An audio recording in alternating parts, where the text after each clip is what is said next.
What is going on, everyone? Good morning. AP over here at Runpure Sports. I'm here with Tambo. We're bringing you, and we got JT Hayes popping in at any time, bringing you off the chalk early this Sunday morning.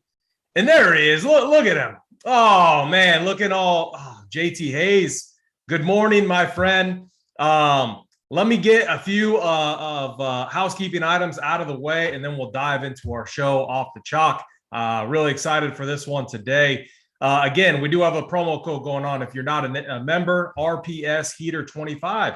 That's going to get you 25% off your first payment for any of the purchases over here at Runpure Sports. Again, hit that like button, hit that subscribe button. The subscribe button is right there, a big red button at the bottom right corner of the page. Just take a moment, real quick, just go down there, press the button, subscribe. You'll get alerts every single time that we are going live on the show. And that way you will not miss one of our shows. Let me do a quick rundown of all the content that we have over here at Runpure Sports. And I did a quick sweep this morning.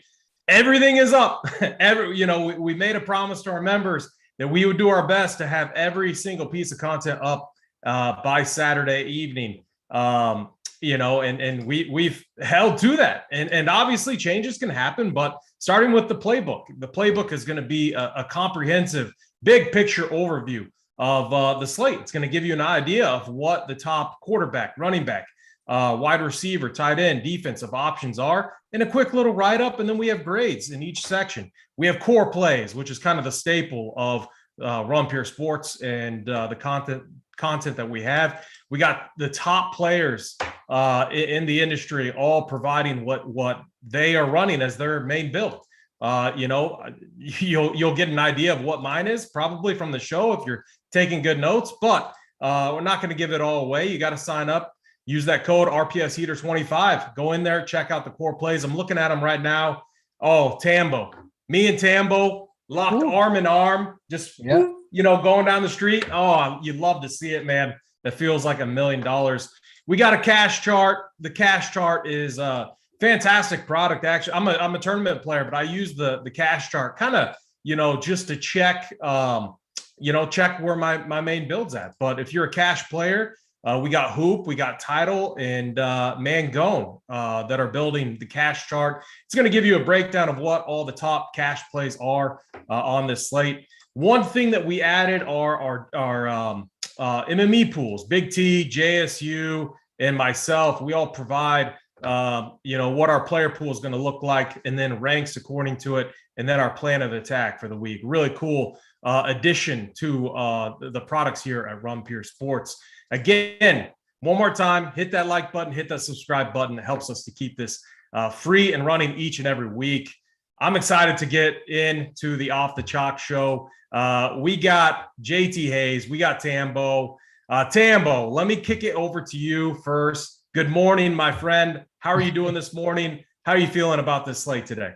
I'm doing well. I love this slate right now. I'm excited to get into it. I like that we moved the show over to Sunday morning so that it's free for everybody. It gets us a nice little intro, give you a little bit more time so you can have stuff that you can go through. We got obviously great shows coming up next. Hoop, Holden, Big T coming up with the Morning Wood. This is kind of the 6 to 10 show. That's the 6 to midnight show. This one's off the chalk, but my man JT Hayes, I think he thought he was off the clock over there, and he just strolled in at the last second. So it's good to see him as well. Happy to be here with you, AP. But JT, what's going on, my man? Hey, good morning. So in the morning, I've got, as you guys know, I've got a little pug, and she's about 1.5 years old. And anytime I get up after like 6 a.m., she's like, "Oh, is it time to go outside and eat?" And I was like, hey, no, not now. I got to rush. I'm running for the show. And so I was a couple of minutes late, but good to be here. Been staring at the slate all week, Tambo. We did our show. I did it with Bobby Gomes this week on Thursday night. So started looking at this stuff on Tuesday, and I feel pretty locked in. I was just, as AP was talking, checking out the cores that went up, and excited to see that I'm on a lot of the same plays. And then we'll get into it at wide receiver. There's one guy that I'm interested in that I think there's a lot of noise about, and it's just a different way to go to this week. So I'm excited. It's Sunday, and looking forward to it. All right, guys. Yeah, how we do it. And before we actually get into the structure of the show, we gotta highlight some members that had big time wins last week in our segment. Hashtag members never win, but actually they do. The Wog Show, my guy. I got to meet him at the live final. Great dude. We were crushing drinks all weekend long. He won 12K last week. Jay Shannon, 11, 62K. John Galt, 160K.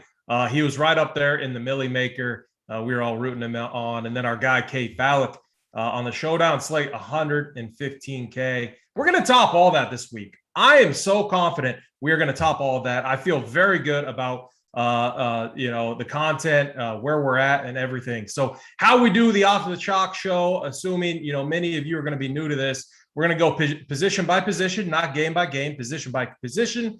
I'm going to, make note of what the top projected players are, and we're going to talk about pivots off of that. So we're going to dive right into quarterback, and just doing it we're mainly talking DraftKings.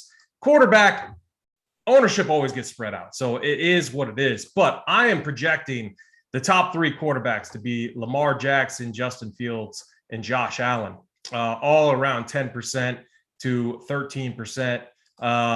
I don't think any quarterback is going to push over 15%, just my own opinion. I do think it's going to get spread out. But Tambo, let me kick it over to you first. Talk to me about these three. Are you eating the chalk here? If not, where are you pivoting?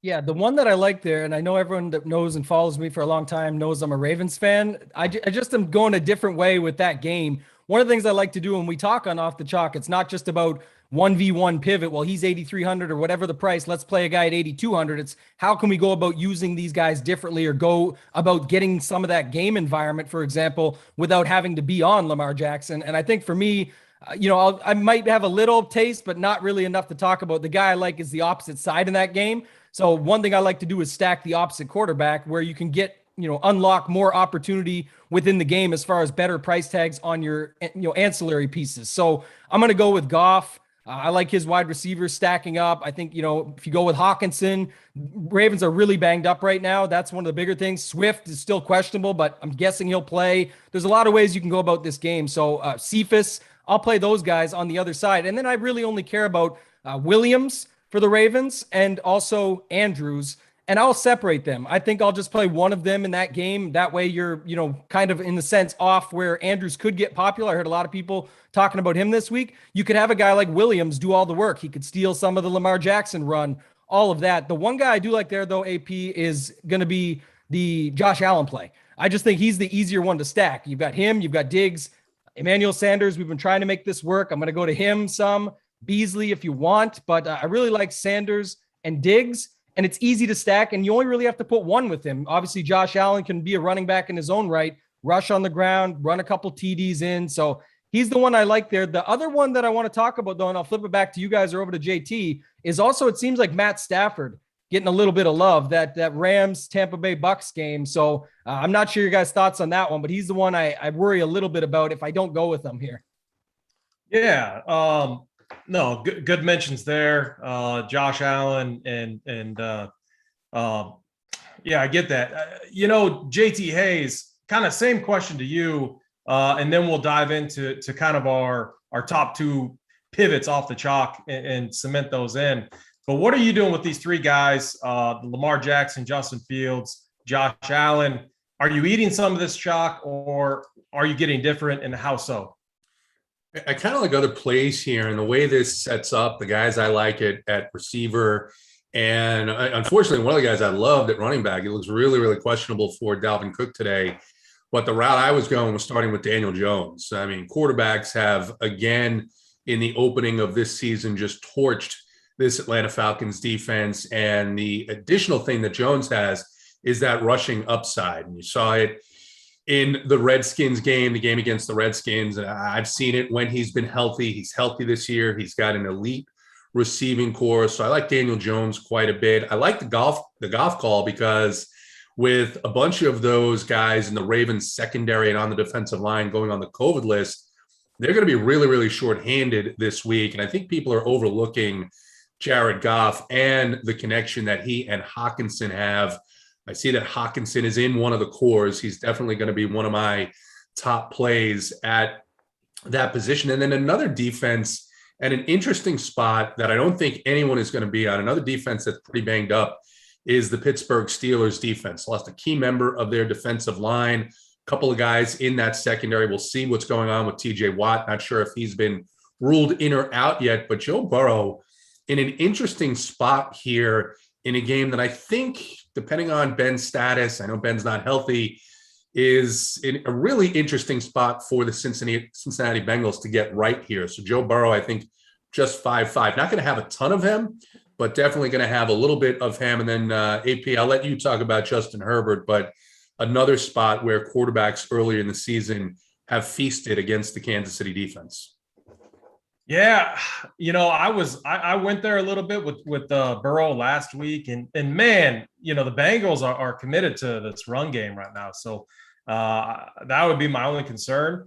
Burrow has done a lot of his work in the fourth quarter, just playing catch up. And if they let him go right off the bat, I would have interest. I do have interest in a piece from that game, but I think it's tough. So like for me, when it comes to quarterback, one thing, I don't know if you guys would agree with this or not, but when I reviewed my week 2 results and what I did, I spread myself out way too much at the quarterback position. I was too focused on, I want this stack. I want that stack. I need to get a piece from here and a piece from here. No, I'm done with that. I'm making stands at the quarterback position.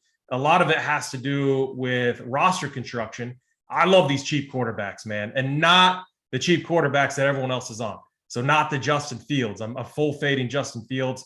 I like the defense in that game, the Browns defense. I get it. Justin Fields looked good preseason.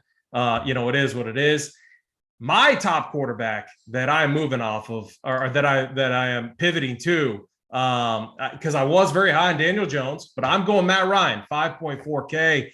Just go and look at what Taylor Heinicke did against this Giants passing game. I mean, Heinicke put up almost 340 yards. He was highly efficient, 34-46, 2 touchdowns. I think, Matt Ryan too, JTAs, we talked about this on the show last week. I think you gave me some crap. Falcons, your team. I was high on Kyle Pitts. One of my pivots on that slate, because it was such a good slate to pivot to plays in the afternoon, I actually went down to Matt Ryan so that I could get up to Henry, which was something that Tambo and I talked about, and it was a move I had to make and kind of saved me in a few of my builds.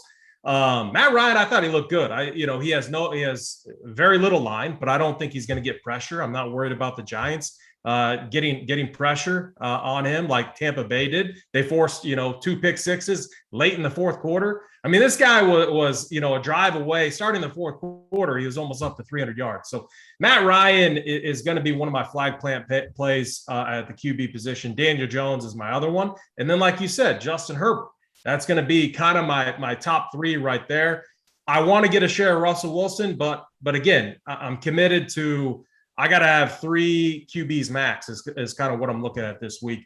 Justin Herbert, my one thing, like his price is phenomenal. 6'5", they're on DraftKings. Again, teams have been shredding this Kansas City defense. However, whenever these like rivalry games, divisional rivalry games come, the defenses kind of show up, and I get a little concerned. I mean, this KC Chargers game has rarely been a points fest of late. Usually these teams know each other, even with the injuries. I mean, people are going to see that the Chiefs have a few key injuries, a few key guys out. I know the Chargers have a few key guys that are questionable. I'm telling you, I'm a little bit worried about the expected point total there, and I could see this game coming well under the total of 55, 54 points, wherever it's at. So for me at the quarterback position, I'm making some stands. It's in the early games. It's Matt Ryan, Daniel Jones, and then, Justin Herbert or Russ Wilson will be my third guy there. Tambo, let me kick it back to you. Let's finish up the quarterback position. Give me your kind of top 2 pivots, or if you're not pivoting, who are you eating at the quarterback position? Yeah, stick with what I mentioned earlier for the first one. It is Josh Allen is the one I'm eating. I'm going with that game. I think it's a big Diggs game. When we get to wide receiver, we can talk about that. I definitely like that better than most. We're in lockstep, so I won't repeat too much of what you said, but Ryan was the way I'm going there. I like the Daniel Jones side, but the Ryan one stands out. I don't know if everyone remembers Will Fuller, where from last season, where we just chased him for 5 weeks and eventually he broke the slate. That's kind of what it feels like with Kyle Pitts. I know last week was much better, 5 for 73, but I love the pass attempts for Ryan. I think it'll be that same position here again. We can get a back and forth going. I think it was 45 or 46 last week that he had. And then I also like the Gage is out. It just makes it even easier to feel safer a little bit with more of a built-in floor with potential guys like Ridley and Pitts, and then just run it back. I also think it's a way to get different. It'll be a good segue when we go to running back to get different with some of those Barkley lineups where you can use that. Last thing on the Ryan portion would be don't leave out Mike Davis, 7 targets last week. I know Cordarrelle Patterson stole the show a little bit early on. You can definitely make a rule to just separate those two and take shares of both if you want and have enough lineups, but I still prefer Mike Davis. I don't mind that. You could have a Ryan Davis Ridley or a Ryan Davis Pitts and just get unique a little bit that way from what most people would be on. And the last thing I'll bring up, AP, just I don't know how many people are talking about him. I already saw it in the chat. Someone said no, Justin B said no Brady. Wow.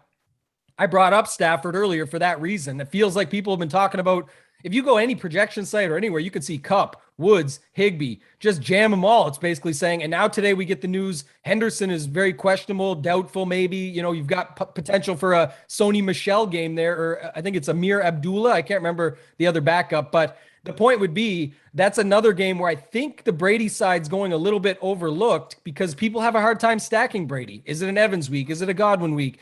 But guess what? This might be the easiest chance we get. There's no Antonio Brown this week. That already alleviates a little bit of your problem when stacking. You can go to Gronk. I mean, clearly the guy's healthy. Back-to-back 2-touchdown games. Brady is just flipping calls on the line for him. So I would kind of like Brady as another guy that you could fit in there that I don't see as many people going to here as some of those other guys that we mentioned. Yeah, Brady. I almost like the defense against him, but yeah, I could get behind that. JT Hayes. Let's finish up the quarterback position. What are your kind of top 2 pivots off the chalk this week? Yeah, I'm going to stick with Daniel Jones. Then just really quickly, there's a little pizza place bar that we go to in our neighborhood. Been going there for a couple of years. And for 3 years, there's a guy that comes in there once a week. And every time we have the same conversation and he says, Matt Ryan's the problem. Matt Ryan's the problem. And I try and make the argument, no, it's the defensive personnel. It's the offensive line. I'm finally buying in. I don't think this is, I'll be surprised if Matt Ryan gets you guys to the winner's circle. I hope he does. I've got my Atlanta Falcons hoodie on, but God, you guys are driving me nuts with this Matt Ryan talk. It's difficult to keep my mouth shut. One other quarterback that I'll mention that we didn't talk about that I think you're going to see, and I already see it, everybody pivoting to Alexander Madison. I don't think he's a terrible play. But man, isn't this a spot where Kirk Cousins could go off, where you could see more passing volume if Madison was not as deft as Cook is? So that's something that I'm going to have a couple of lineups with Cousins and Justin Jefferson in that matchup against Seattle. Yeah, I like that. That's a great call. There's another piece in that game that I really like that's flying under the radar that we'll get to. Let's move on to the running back position. Let me pull up running back ownership. It's looking like Clyde Edwards-Helaire. Yeah, I gotta say one thing. So he's projected to be kind of chalk across the board. I've listened to a lot of content this week because I think you should. It's, you want to know where everyone else is at, and it's going to help you prepare. Everyone has said, what are we going to do with Clyde Edwards-Helaire? He's going to be chalk. He's bad chalk. We're not going to play him. So if everyone is saying that he's bad chalk and they're not going to play him, isn't that just going to push his ownership down? Or is this such an optimizer driven, world right now to where his projection alone relative to his price is just going to fit him into so many builds. And that alone is going to drive his ownership up. I mean, it's each or. I'm showing right around between 17 to 20%. The next guy is Derrick Henry, and then Mike Davis after that. Those are so Clyde Edwards-Helaire, Derrick Henry, Mike Davis, the 3 projected chalk plays of this week. Tambo, kick it to you. What are you doing at running back? Are you eating this chalk, or are you getting different? Yeah, I'm getting different. I don't really love many of those guys, but at the same time, I was with JT. I was kind of hoping we'd get the good Dalvin Cook news. I was looking forward to that, especially because early in the week, he projected high. Once the no practices and the practice squad signing happened, it was more of a situation where people were saying, oh, now we don't want him. And then that's where I wanted to hop back on. It was still going to be a good matchup. It was the matchup that we just saw Henry smash. Now it becomes the Madison take, and it ties into what JT has just said to round out quarterback. I'd worry a little bit about that game, actually, just because of the game flow now. I like the idea of the passing attack. When we get to wide receiver, there is some guys that I like there that you can use back and forth or as mini stacks, almost like how last week it was Derrick Henry with Lockett in their game. This could be a similar type spot for something like that, even with two expensive wide receivers. So for the running backs, it's not going to be that for me. Looking at some of the other guys just in that range, we might get the Henderson news, and then people pivot to Michelle. So I could see why, if you wanted some of that KC LAC game, you could get it through Hilaire and not go to the pass catchers in Hill and Kelsey and Mahomes, who we talked about, and then Herbert and Allen and all the popular guys on that side of the game. It would be a way to still get there, but I kind of like Leonard Fournette. Ties in with the Brady call earlier. I mentioned it. He's one of the guys that stand out to me this week. He can be used in the pass game. You do have Aaron Donald coming at you, so that could fare well for Brady, checking it down, getting it to the other side, and then Fournette takes it to the house. So I think we could see more Fournette. He's kind of right in that price range at 5,000. So I do like him. And then the other guy I like is at 5,500 is Kenyan Drake. Revenge game. People don't remember what team he used to play for. And I think this is a good spot where we could finally see, hopefully we'll see the news that Jacobs is out, hopefully in the sake of, don't want the guy to be hurt or anything, but I want my guy Drake to get in there and be able to be a good play for me today at lower ownership. I think he makes a lot of sense. It's Miami. They can be run on. I think it's a good spot there for a game that many will overlook. And it's just, it can be a one-off play. You could run it back with Waddle or something if you wanted to, but you don't have to. So that's why I like those guys there. And I'm with the same theme here, AP, that I was on before. I'm sticking to the balanced. I know Henry can go off. I know all these factors. Same reason I didn't mention these high-end quarterbacks. It just causes the different builds that I don't feel as comfortable with. And I can still get plenty of good correlation, good upside, nice floors, high ceilings with the lineups that I'm going with here this way. Yeah, Kenyan Drake is someone I didn't even have on my radar, but when looking at the projected game script, Raiders favored by 4 points, obviously with Brissett starting there for the Dolphins, and the Raiders looking, they look okay. We haven't seen a game script where Gruden can do what he loves and run the ball. So if the Raiders can get up, control the clock there, I can get behind that. Really interesting call. JT, let me flip it over to you. Same question. We got Clyde Edwards-Helaire, Derrick Henry, Mike Davis, the projected popular plays, chalk plays of the week. What are you doing here? Are you eating this chalk or are you getting different? The one guy I do have some interest in is Davis, 16 and 21 touches the last 2 weeks. In the Philly game was not a close game, so you see the 16 touches, but last week a close game, at least up until about halfway through the third quarter. I do like him a good bit here, just at that price point in this matchup. The Giants been vulnerable. J.D. McKissick ran all over them. That's a guy who's receiving back, and Davis can get some looks. I'm not going to chase Cordero Patterson. That was just disgusting to watch last week. And then I am on the same page with Tambo with Kenyan Drake. He had 13 touches in last week's game, which is a very close back and forth game for the most part in Pittsburgh, a game the Raiders won. And that was his first start. And Gruden is one of these guys that the players love to play for him. One of those reasons is he'll let a guy go in games that are meaningful to them. And correct me if I'm wrong, Tambo, I think it was 3 touchdowns out of the Buffalo backfield last week against this Miami defense, which was supposed to be really good coming into the season. And last week they looked anything but. Now they go on the road. They've got Jacoby Brissett starting at quarterback. Sets up as a game where potentially Drake could get a lot of run at 5.5 and just 2% ownership. So I like those two guys quite a bit. And really just same with you, Tam. I'm just disappointed that I don't get to play Dalvin Cook this week, it looks like. Yeah.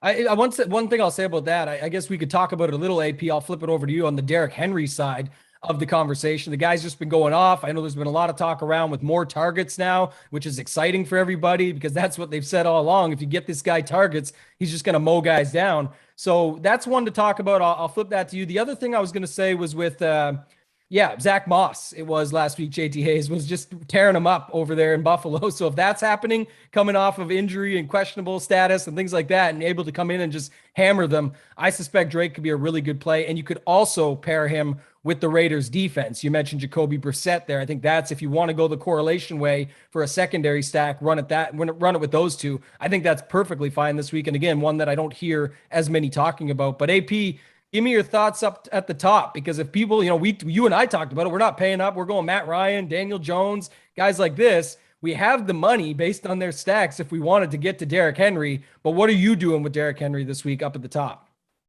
Yeah. So, the three chalk plays, really interesting, but Derrick Henry. So let me use a golf analogy, and Big T talks about this often. It's kind of like Bryson in tournaments. If you're a tournament player and if you run multiple entries and a good amount of multiple entries, you shouldn't, like in golf, always play Bryson. He's usually low owned and he always has the ability to break a slate and win. Derrick Henry kind of falls into that same boat. We saw it last week. He was very low owned. We talked about, I think you talked about it, Tambo, on the show. That got me onto it, which saved my week a little bit. It was still a losing week for me last week, but it was better than returning nothing. I mean, he definitely salvaged some equity for me. So I'm taking that same approach. I do feel he's being steamed up. I'll probably end up kind of in line with the field, but I'm fine with that, with where I'm going everywhere else in all the other routes I'm going on. So for me, it's like, as long as his price is right, I'm always going to try to get him in. He always has that slate breaking upside, and the matchup here is really good. And the more that they get him involved in the pass game, all the better. And they should have been doing this for a while now. Like, it's surprising that they haven't. I mean, this dude is a freight train running down the field with the ball. So you just get him in space, toss him the ball, and man, I would not want that guy coming at me. My main leverage piece here, and I got two of them. One, I don't think I'm going to get a lot of leverage on, and that's Saquon Barkley. I think a lot of I was hoping that he would kind of fly under the radar, but that does not seem to be the case at all. A lot of people are talking him up, which it's fine. He's 6.5K, starting to get more work, and he looked explosive in many of his runs last week. So this is definitely a spot where he could break things open against JT Hayes' Atlanta Falcons there. And it fits my game script. If with Barkley, and why I like him is if we can get production and a lead for the Giants, off the heels of a big game from Barkley, it fits the script of Ryan working from behind like he was last week against the Bucs. And that's where I think a 300-yard gain is going to come out of Matt Ryan to his pass catchers there. But my main leverage play, and I think this guy's going to be very low owned, is Jonathan Taylor, 6'7". While everyone is looking at Derrick Henry there, I think Taylor's the guy that's going to go lower owned, because no one likes to play running backs against each other. And I'm not saying to play these two against each other. I'm saying I like the passing game on that side. There's a few pieces, A.J. Brown, and then I think it fits the script of getting Jonathan Taylor in there. I mean, look at it. This guy has 12 red zone touches and no touchdown on the year yet. It's coming. It's definitely coming. He had 7 targets in his first game and only one target last week, but a much tougher matchup. I think Jonathan Taylor at sub 5% maybe at a very fair price tag is someone. And on an offense like Carson Wentz, Big T's MVP pick of the year. I mean, it's such a matchup.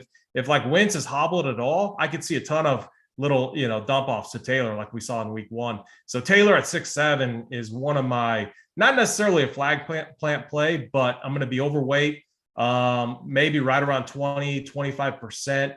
And, I think he could crush. I'm definitely eating a little bit of the Clyde Edwards-Helaire chalk. I just think the price is too low. Rebound spot.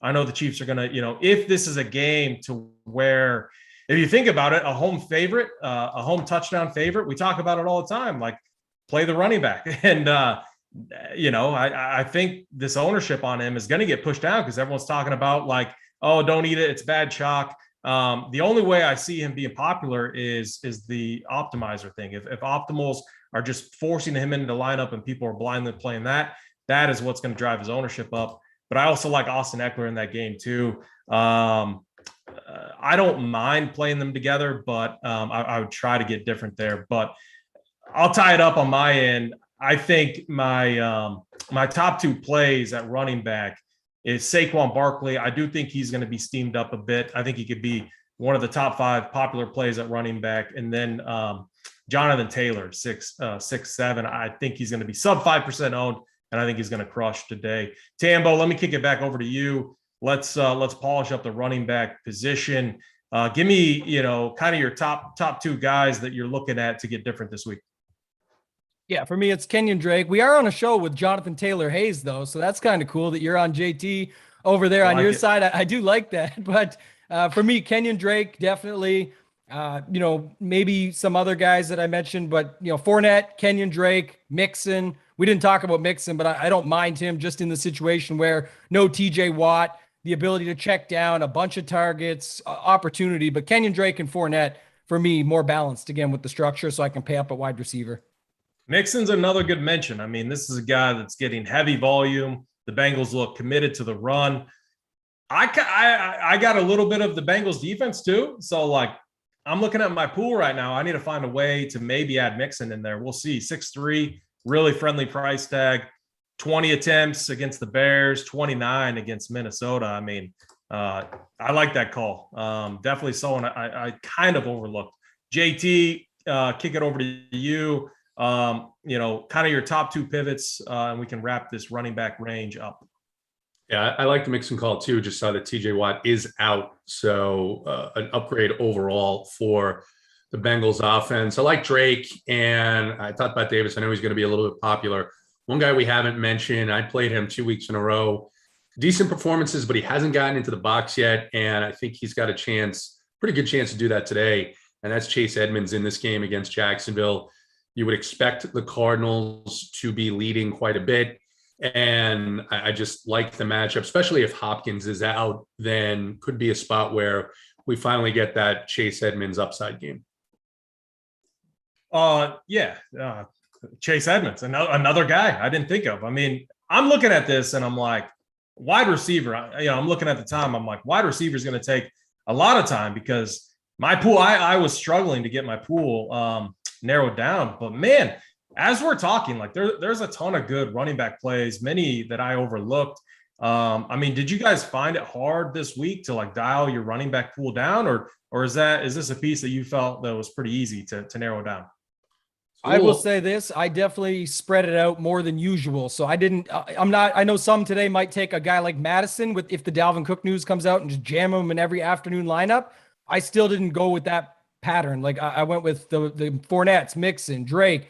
Funny you mentioned Edmonds, another guy JT and I talked about last week. Okay week, but I thought maybe here could be a bounce back. I won't play them together in that game, but Najee Harris, another guy in that Pittsburgh-Cincinnati. It wouldn't be in that game. I will say this too. If you guys are liking secondary stacks, I love talking about them, but Mixon across from a receiver like Claypool, because we're going to go to wide receiver soon, or have it completely flipped and have Najee Harris across from a guy like Boyd or Chase. I really like those secondary stacks for your GPP lineups.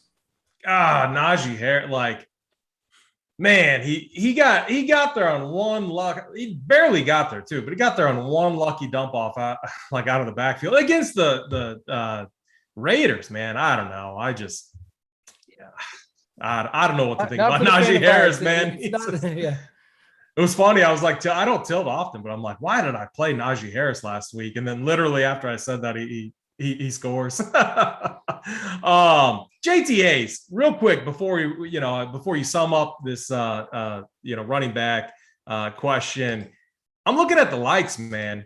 We're at 83. At least that's what I'm seeing. I don't know if you're seeing anything else. We got almost 350 watching. How does that make you feel, man?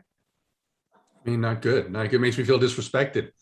So hopefully we'll get some more likes on there. And I think, for me, the Dalvin Cook news was kind of put a major crimp in my game planning here, because running back was pretty easy for me. I was going to go with him and then mix out the other spot. And I'm still clearly going to look to either a wide receiver or a tight end and flex on DraftKings and FanDuel. I just don't think there's 3 running backs that I'm going to feel super confident in So definitely made things change a little bit. But as I started looking around, there are a number of ways you could go just at these lower price running backs that may get enough volume, maybe in the right game script to put up those, I think 20 points. You get 20 points out of your running backs today, you'll be ahead of the field. I got one question for each of you guys real quick. Two. Chris Carson, we didn't talk about him, and we didn't talk about Nick Chubb. Tambo, you first. Are you touching any of these guys? I mean, both guys, like Nick Chubb, we always talk about it, can break a slate, tough spot. But yeah, both guys are projecting to go pretty low on. What are you doing with these guys? I don't have much Chubb. I do have some Carson, though. Good you brought him up. Nice mention there. We didn't talk about him enough. It's just sort of the opposite situation that I like. And the other thing about that is if everyone's going to go to Madison, this is a great piece to talk about. It's not just off the chalk, this guy for that guy at the same price.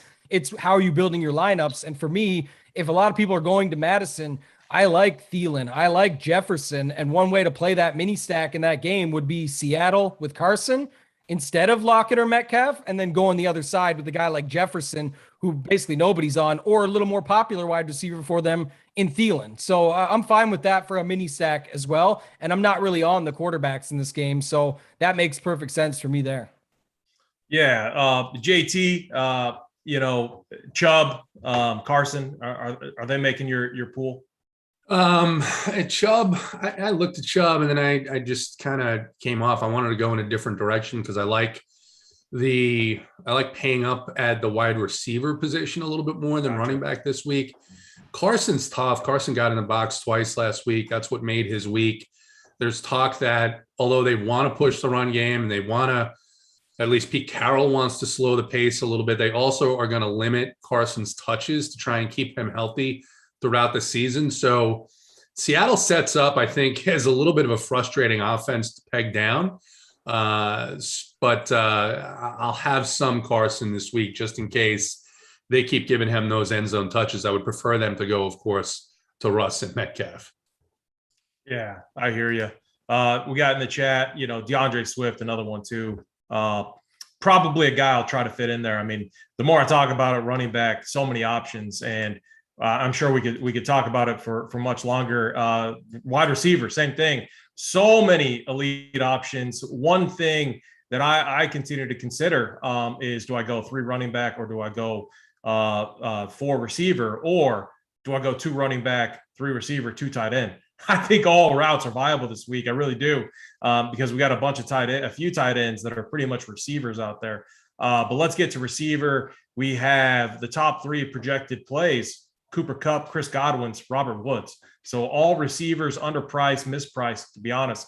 And in that Tampa Bay LA game, Tambo, I'll kick it to you first. Receiver, I do think Cooper Kupp is going to command a lot of ownership here. What are you doing with these 3 guys? Are you eating the chalk here, or how are you getting different? I'm going to play some of them. I'm not going overweight or anything like that, but the way I'm getting different is kind of what I talked about earlier at quarterback. I think when people just get these projections and see their lineups spit out with Kupp, Woods, Higbee, and one of Godwin or Evans, they just say, oh, I got to just go to that game stack. And to me, it's a very similar situation to last week. Not quite as heavily owned as the Dallas Chargers situation we had last week, but it's the game where people just are saying, well, if I'm already getting all these pieces, I better just go full on stack. I prefer just to go with these mini stacks that I talked about earlier. You could play Woods and go across from him with a guy like Fournette and get pieces of that game. And if Fournette gets in twice and Woods is the guy, and it's, Kupp just has his basic game and there's guys around Kupp that can still get there, that's just the way I'm going to do it, because it's easy for me with all the other options around them. So for the actual guys there with that game, that's how I'm going to treat that game. As far as the pieces around them, I mean, there's Keenan Allen, Jefferson, who I just mentioned. You can play Evans instead of Godwin. It sounds like Godwin's going to be more popular. I really like Cortland Sutton. And I'm naming a bunch because wide receiver, there's like 80 or 90 you could name. I'm definitely not playing anywhere near that. But just to name some of the ones I like, Ridley in those stacks we talked about, it makes perfect sense there as well. So I just don't see how it's a must-have situation versus get some shares and play them accordingly. And for me, playing them accordingly in my mind is to use them in mini stacks across from Tampa Bay on the other side. Gronk fits in that equation.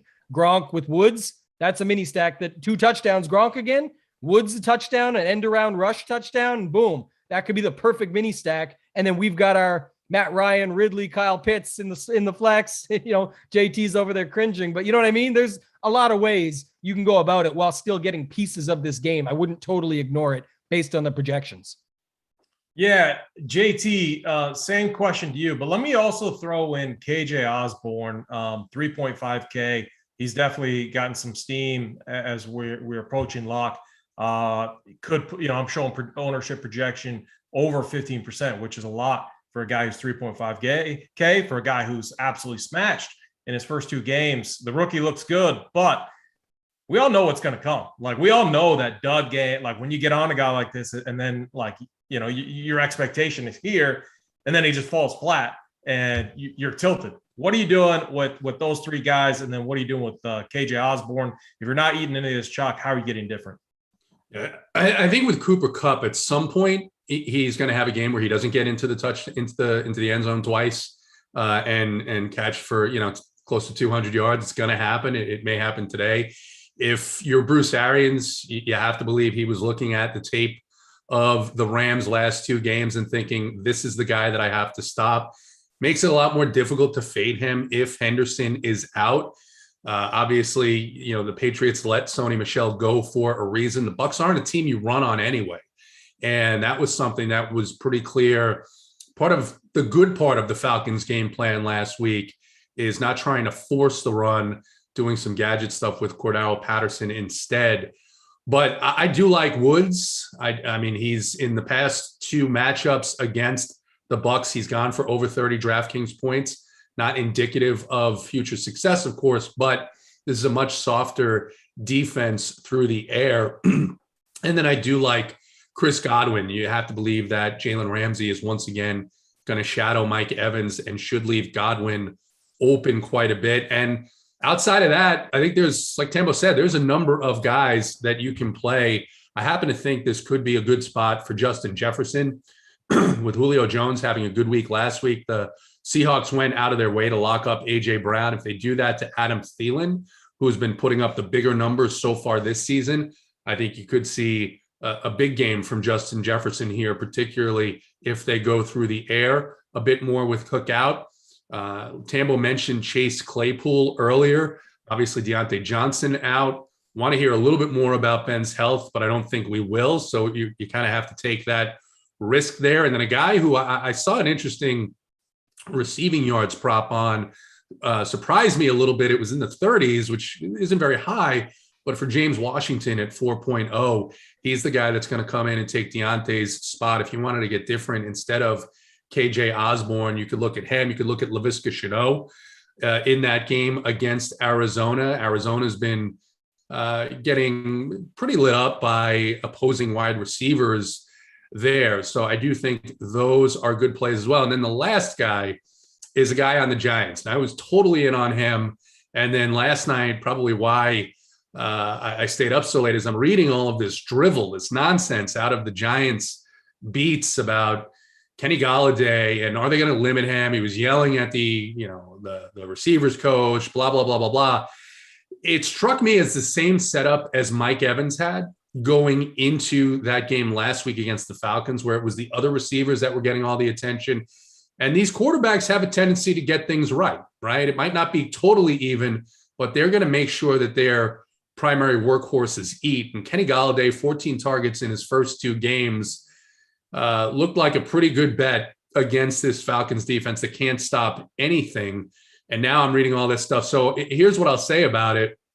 If we don't hear any news from the beats, it would be absolute malfeasance on the part of Joe Judge and the Giants not to feature Kenny Golladay today against this defense. But that's not above them. So it's a risk, but I do think he's in the best spot, one of the best spots he's going to see all season long, while people are going to play Sterling Shepard. And I actually don't mind Darius Slayton either. I think you can play 2 receivers against this defense. I was hoping that you would say the name of the wide receiver 2 taking Gage's place for the Falcons, because you're a Falcons guy. What did his parents? What's the proper way to pronounce our guy's name? Olamide? I call him OZ. OZ. Yeah. There we go. OZ is the way to go. Yeah. Okay. So like for me, guys, I think this is one of the, like, if you're a tournament player, this is one of the, you should be really excited about this week with all the ownership landing on this Tampa Bay game. Mind you, rightfully so, high total, efficient offenses, good defenses if they show up. Two teams that are also pretty calculated in what they do, with good coaching staffs. And like I could just see that game not necessarily being a bust, but there's so many pivots off of it. Like, for example, if you're not playing the big dog, Derrick Henry, they're projected to score 27 points. You got to play A.J. Brown. You got to play Julio Jones. I mean, 6'5". Both of them are very cheap. We have A.J. Brown should have had a monster week. I think he dropped a ball that should have went for a touchdown last week. We know what he's capable of doing. He's 6'5". He's projected to be right around 7 to 8% owned on different sites. I think one thing I'm looking at is if I don't have Henry in my lineup, or if I have Taylor, one of the guys I talked about, I want either AJ Brown or Julio Jones as a run back in that game, as a mini stack, since I'm not playing the quarterbacks in that game. I'm going back to DK Metcalf too. He is due to erupt, and I will use the term due. But I mean, Lockett's been the guy, but man, we could get trolled by Chris Carson, but I don't see it. They're letting Russ cook, and he's looked good. And I just see this being a DK Metcalf explosion game, and I see running it back with another guy who's going to be 5% owned, which I can't believe, but Adam Thielen, 6'7". You could go Justin Jefferson too. Both are projected to be sub 10% owned. There's so many plays that are just, in my opinion, like they could easily outproduce Cooper Kupp. So as a tournament player, I'm locked in onto those plays. Am I going to full fade Cooper Kupp? I'm looking at my builds right now. I don't have him in any of my builds. I do have Robert Woods. I do think he'll be the lower owned of the two. The other guy that you could go to, and our guy DC has him in his article, is Van Jefferson in that Rams game at 3-4. If you just want to, if the Bucks take away Kupp or try their best to, I mean, Van Jefferson, he got a touchdown in his in game one there on, I think it was Monday night or Sunday night. So, I mean, you could see him being a guy too. I'm just looking at my sheet right now. Keenan Allen. I think Keenan Allen is one of the safer plays. He usually does. I mean, the volume's there, the targets are there. He usually has a good, even if he doesn't find the end zone, he's usually having a good game against the Chiefs. And Herbert, he would be my number one guy to pair with Herbert. And I think that's one of the safer stacks. I'm not a cash player, but if I was playing cash, I would almost consider going Keenan Allen over Cooper Kupp, just from a pure safety standpoint. Another Chris Godwin, I know you guys mentioned him, and then Tyreek Hill, another guy I wanted to ask you guys both about in this Chiefs game. Tambo, I want to start with you. Tyreek Hill, his price is way up there. I know both of us, we like this kind of balanced build. And I've made some really nice builds where it's balanced and where I have one or two guys in the 7K range, and it just looks so good that I'm fine with it. But what are you doing? Are you getting up to my guy Tyreek Hill this week? Yeah, that's one of the reasons I mentioned earlier. So not as high on the Mahomes side. I really like the Herbert side. It's easy to stack with a guy like Keenan Allen. There's enough of those value running backs that I actually think still have big ceilings here today when you're only really competing with the big dog and potential others that could find their way in. Jonathan Taylor, Chubb, I get it. But I'm saying with this, you can run it back with Hill. And the same reason you mentioned with Derrick Henry earlier, AP, where he can just break a slate and you can close the laptop or whatever you got for the day. That's the same situation with Tyreek Hill. Definitely will have him in some lineups. A couple of the other guys, I mentioned Sutton earlier. Just trying to name a few more to give it away. And then just another conversation piece for me to round it out is around strategy and off the chalk and ways to build differently. All the time this happens. We're only on week 3. I know Deontay Johnson's down. I love Chase Claypool. I'm Canadian. A little biased there too, but the guy's a stud. He's a beast out there. It's awesome to watch, but why is it assumed that naturally he's next in line automatically? They still have Juju. You mentioned James Washington earlier, JT. I think that's a great play. So one of the rules I often like to set up is to play these guys, but also to make sure I have enough of the guys off of him. That's where I want to pivot. If I'm going to play Claypool with Mixon, I definitely want to have some Washington lineups in a secondary stack with Mixon with no Claypool, because that could happen. Another example of this would be with Marvin Jones. Think he's a great play. Projections love him. Makes a lot of sense. He's been good for Trevor Lawrence, even through the mistakes he's been making as a first-year number one overall pick. He's still made some thrown some interceptions, made some mistakes, but Marvin Jones has been a guy he can count on. But just like everyone forgot about Cortland Sutton last week for Denver, don't forget about guys like Laviska. Don't forget about DJ Chark. These guys, when they're getting it, and you go, oh, I played all the Marvin Jones, though. Well, that's why you got to set it up so that you've got a backup plan. If you want to go all in on those guys, you can, but none of them have enough ownership where it realistically matters that you can't just do this within your builds, especially when I'm talking about 150 max entries. So that's how I'm setting it up, AP. I just thought I'd leave it with that so people can have an idea of ways to set it up differently so you're not screwed when one guy just goes completely off and you didn't have him. Yeah, Chase Pool's getting some steam too. I don't like it at all. I think he's going to get pushed up quite a bit. I've seen some tweets out there. I think this game doesn't touch 40 points. I think this ends up being like a 13-20 type game. I think it falls under the low total that it already has, a 43. Bengals, Steelers, I think this is like a street fight in the trenches. And, I got the Bengals winning, and their defense has not looked terrible. And so I don't know. I get it. I wanted to I had Chase Pool. If you're looking at my MME player pool list, I had him up there earlier in the week.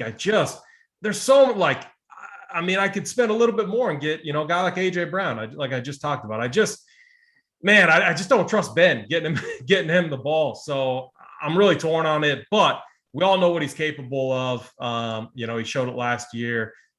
We have yet to see him, 9 targets last week, only 3 receptions. So if Big Ben can get him the ball, I definitely could see him going off. Let's tidy up this wide receiver range. JT Hayes, give me kind of your top 2 pivots off the chalk this week. Yeah, I think, and it's funny because I've heard you guys talk about flop lag, right? The opposite of flop lag is people are going to play these Cooper Kupp, Tyler Lockett, Julio Jones lineups, and you just go the opposite way. Robert Woods, DK Metcalf, AJ Brown, right? Because we've seen in this league that it's rare for receivers to have those high upside ceiling games 2 weeks in a row. Cooper Kupp has done it weeks 1 and 2. I'd bet on a lower performance here. And I like the guys that you talked about. I do. I think my receiver pool is very close to what you guys have. And, Tyreek Hill, the thing is, he is so priced up that if he does have one of those 38, 40-point games, you want him. But at the same time, if Justin Jefferson or A.J. Brown or DK Metcalf has 30 to 32 points, you're getting the same thing out of those dollars. So I like the route I'm on. I'm probably going to be lower on that Chiefs-Chargers game as well. And you mentioned an interesting point about the Bengals and Steelers game. The only thing that is interesting me in that game is the issues that the Steelers are having on the defensive side. So it's just a choice of, for me, I think, do I want to play Mixon against a defense that typically is a little bit difficult to run on? And they even were last week for most of that game, holding certainly, of course, different caliber of players, right? With Peyton Barber getting a bunch of those touches there and not able to do anything with them. So I do like that Mixon call quite a bit. And then on the Broncos game, Broncos-Jets, probably going to be an ugly game, and be much more interested in those running backs on the Denver side if it wasn't an unpredictable timeshare. But Cortland Sutton went off last week. Don't forget about Tim Patrick this week as a lower priced wide receiver that's still getting a bunch of targets there. All right, boys. Producer Simon has given me a 10-minute warning. We're a little bit less than that now because we got to get you guys to the morning wood. We got to get to tight end, and we'll finish this up maybe with our defensive calls. We all hate defense. Defense is just such a joke.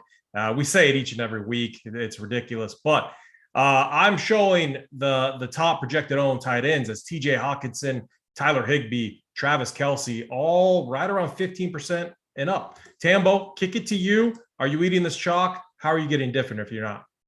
Well, this is where I'm getting back to my Ravens side, man. I got to play Mark Andrews here. I like him. I like, that game environment. I mentioned it earlier. You don't have to stack it up. You can go with the mini stack. You could have Swift, who we didn't talk a lot about earlier, but with Brandon Williams out, he's been the rush stopper for the Ravens. They have a bunch of other problems. So I could see Swift getting there and then run it back on the other side with Andrews. Clearly, I'm chasing Kyle Pitts. Don't care. Like I said, might take till week 5 for the actual explosion game. But 5 for 73. It's not chasing, Tambo. It's not chasing. He was a play away from breaking the slate last week. He's going to get it this week. JT Hayes is laughing. We're going to ride it. Kyle Pitts. We're locked arm in arm. I love it, Tambo. Keep going. It's the conundrum. It's the conundrum I have. I like Pitts. I like Davis. I even like Ridley at the price. It's so hurtful to watch Matt Ryan trip over his own goddamn feet every week. That's the challenge. Maybe I'll jump over to your guys' side for a couple of lines. Go ahead, Tambo. I'm sorry. No, it's all good. I love it. Yeah, we'll get on it. Like I said, maybe it's today. I just think it's like you said, the guy has too much talent. Last week was kind of a mediocre game with 5 for 73. The price tag is still more than fair. So I do like him. And then the other stuff for me just goes with some of these game stacks. So Jared Cook goes in with some of my Herbert lineups. Rob Gronkowski goes in with some of my Brady lineups. And even taking a shot, I'm not sure. He still shows questionable, but it's supposed to be the debut of Evan Ingram here. So I think going into him and some of those Atlanta, New York Giants lineups could be interesting there for Evan Ingram. He's pretty cheap this week. All right, JT, the floor is yours. Same question. TJ Hawkinson, Tyler Higbee, Travis Kelce projected to be the popular plays. Are you eating this chalk or are you getting different? I'll definitely have some Hawkinson. I mean, the receiver core, between the receiving core of Detroit being banged up, I mean, the wide receiver one there is Quintus Cephas, and the issues with the Ravens secondary. I think this sets up, it's a very interesting low-owned offensive stack, and it's a 13-game slate. I want to get crazy with game stacks, but I may just have to do one game stack here with Jared Goff to Hawkinson and run it back with some of these Raven pieces. And then the other position, I do like Pitts, as I mentioned. I do like Darren Waller, 26 targets, his first couple of games, a home matchup against Miami. Doesn't get much better than that. And then two guys that, one not quite as risky as the other, that are going to be low owned. Austin Hooper, Jarvis Landry is on the IL. OBJ expected to start for the first time in a year. But I don't know if we're going to see full snaps for OBJ here in this game based on what we've seen other players do coming back from injury. I would think it's unlikely. So Austin Hooper is a guy that is a receiving tight end that was here in Atlanta. And I think he will get some targets today out of Baker Mayfield. And then a guy who he didn't play a lot of snaps week one, freaked everybody out. But Mike Gesicki probably hurt a little bit by Will Fuller coming back. But you have to believe that the Raiders are going to be in Jacoby Brissett's face. And there may be some additional dump offs there to the tight end position. He's down around 3.6, I think. Again, a deep MME play, nothing more than that. Yeah, I think, I'm kind of surprised by Tyler Higbee's ownership projection because he was an absolute bust last week. We talk about the flop lag. Maybe the industry is getting sharp. Only one target, against the Colts for a measly 1.8 fantasy points. I like him. I think if you're, because I talked about getting different off of Kupp. Woods is one way. Van Jefferson is another way. The other is Tyler Higbee. I mean, if we don't think Sony Michel and Jake Funt in this backfield is going to get it done, I mean, one of those guys has to get it done. So I definitely like Higbee there. One of my flag plants is definitely Pitts. I was on him last week, on him this week. As long as the opportunity continues to be there, and as long as ownership is low, I'm going to continue to ride this guy in good matchups, which I think today is a good matchup. Kelce is the guy.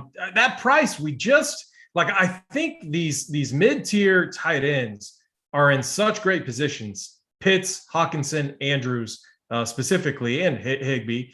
They could get you 18 to 22, and if Kelce gets you 22 to 24, I mean, that opportunity cost with the price savings there is massive, especially when you factor in these elite, wide receivers that are in that 6K to 7K range. So that is my problem with Kelce. I think Kelce's a safe play. I think he's a safe play for 18 plus, but I could see myself falling under on him in favor of Kyle Pitts, TJ Hawkinson, and Tambo's guy, Mark Andrews. I think he is due for a big week.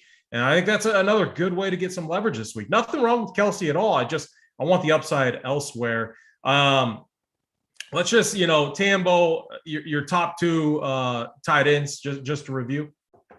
Yeah, it's Andrews and Pitts for me. Okay, I like that. JT? I'll go with Waller and Hawkinson. Waller's another guy, a great pivot off of Kelsey. Target monster, especially at home. Should be a decent matchup, if they're needing to throw the ball there. All right, guys, let's get to defense, and then we're going to pass this show along to the Morning Wood. We got Big T, we got Hoop, and we got Holden coming up. And then after the Morning Wood, we got Holden, we got Tambo again, and we got JSU on the Up to Lock show, and JJ from the bet side hopping on the Up to Lock show. Let's talk defense, guys. We say it every week. Defense, super random, super unpredictable. It shouldn't be a part of lineup decisions, but it is. And the projected chalk, Titans, Bengals, Cardinals. What are you guys doing at the defense position? Tambo, real quick, starting with you. I got 9 defenses this week, capping it. Right. I capped it at 20. It gave me 18% down to 5%. So I'm playing, Bengals is one you mentioned earlier. I like them with Mixon. Raiders, I mentioned earlier. You could even use them with Drake. Cardinals, I think, are in a good spot this week, obviously. So I'm playing some of the cheaper ones. I guess, the expensive ones I got are the Broncos and the Browns. Those are the guys I'm paying up a little bit more for, and that's sort of 5 of 8 type thing. Yeah, very good. JT, defense, what are you doing here? Yeah, the Raiders are going to be hard for me to get away from. I can easily fit them with my build. Talked about how Brissett is starting for the Dolphins. And look, the reason why it took Najee Harris until the fourth quarter to get there last week is because that Raider defense was in the Steeler backfield almost every single play. And with the state of Miami's offensive line, unable to protect Tua, and he's on the IL, now you get another basically immobile quarterback in Jacoby Brissett. I like the Raiders a bit. The quarterback situation for Indianapolis is a mess. They've got Brett Hundley coming up off of the practice squad because they're not comfortable with Jacob Eason, and who would be? I mean, he lost the starting job in college. Carson Wentz is hobbled. So at 2-4, Titans defense is not a defense that many people play ever, but I think if you're going to play them, this is 1 week to play them. And then you guys mentioned the Bengals, given the issues with the Steelers. Of course, if you're going to play Mixon, that's a great pairing.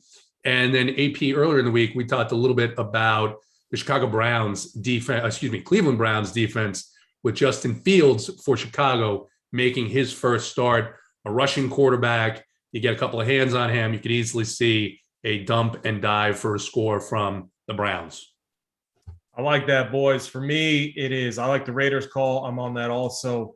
I like the Rams, actually. I think they're going to be aggressive with Brady. Brady down a weapon there. I know it's going to be very, very low owned, and I'm looking to get low owned. And it's man, if that game goes different than what everyone thinks, I'm going to be very different in those later games with the Rams there. I like the Bengals too as a really cheap piece, and then the Browns as well, going against the rookie QB.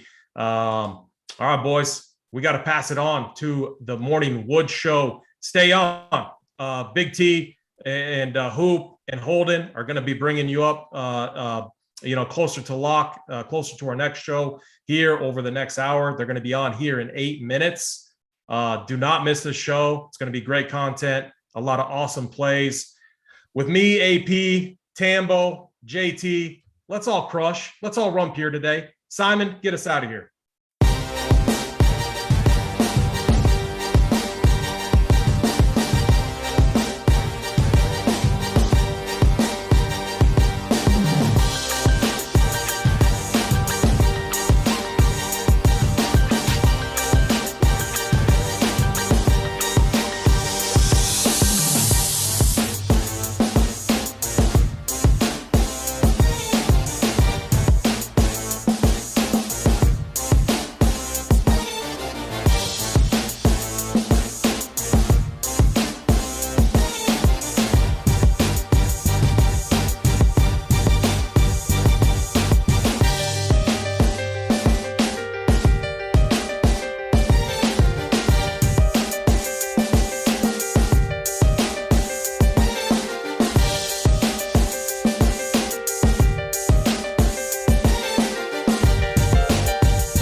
Best fucking name, by the way, let's be honest. Big T. Anything with a T in it.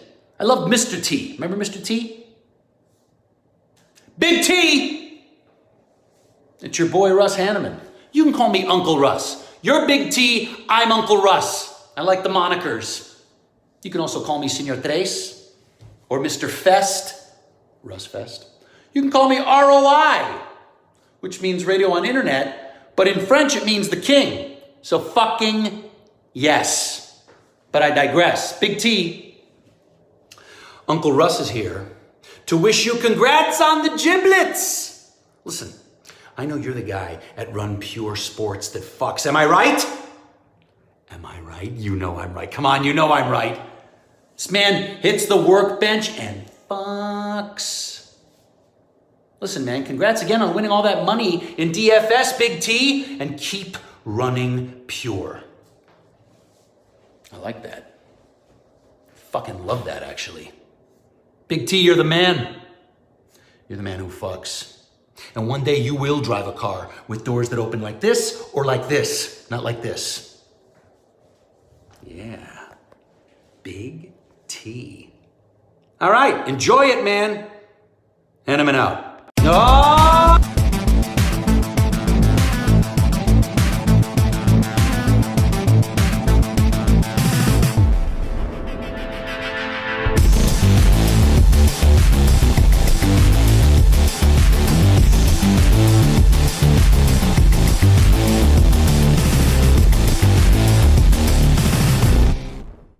It is the morning wood. Big T is sitting there. Hoop has boycotted the show because I am now hosting the show, but that's okay. Good morning, Big T. How the hell are you? What's going on? Week number 3. Didn't sleep at all last night. Totally pumped up. Let's go win some shmoney. I'm excited, man. I'm excited to see you on here. We talked about it during baseball that you'd be on here with us. Shuffled the schedule around right away because we needed to get you on here with us. We needed real leadership. JSU wasn't leading us in the right direction. We had to get him out of here. We had to bring a real host in here. Correct. Get out of here, JSU. Well, we like Holden better. Yeah, get out of here, you little ankle biter. Whenever Hoop comes back, we'll say hi to him. Did he say what he was doing? I mean, I don't know what he was doing. He heard we were starting. I think he got a little nervous.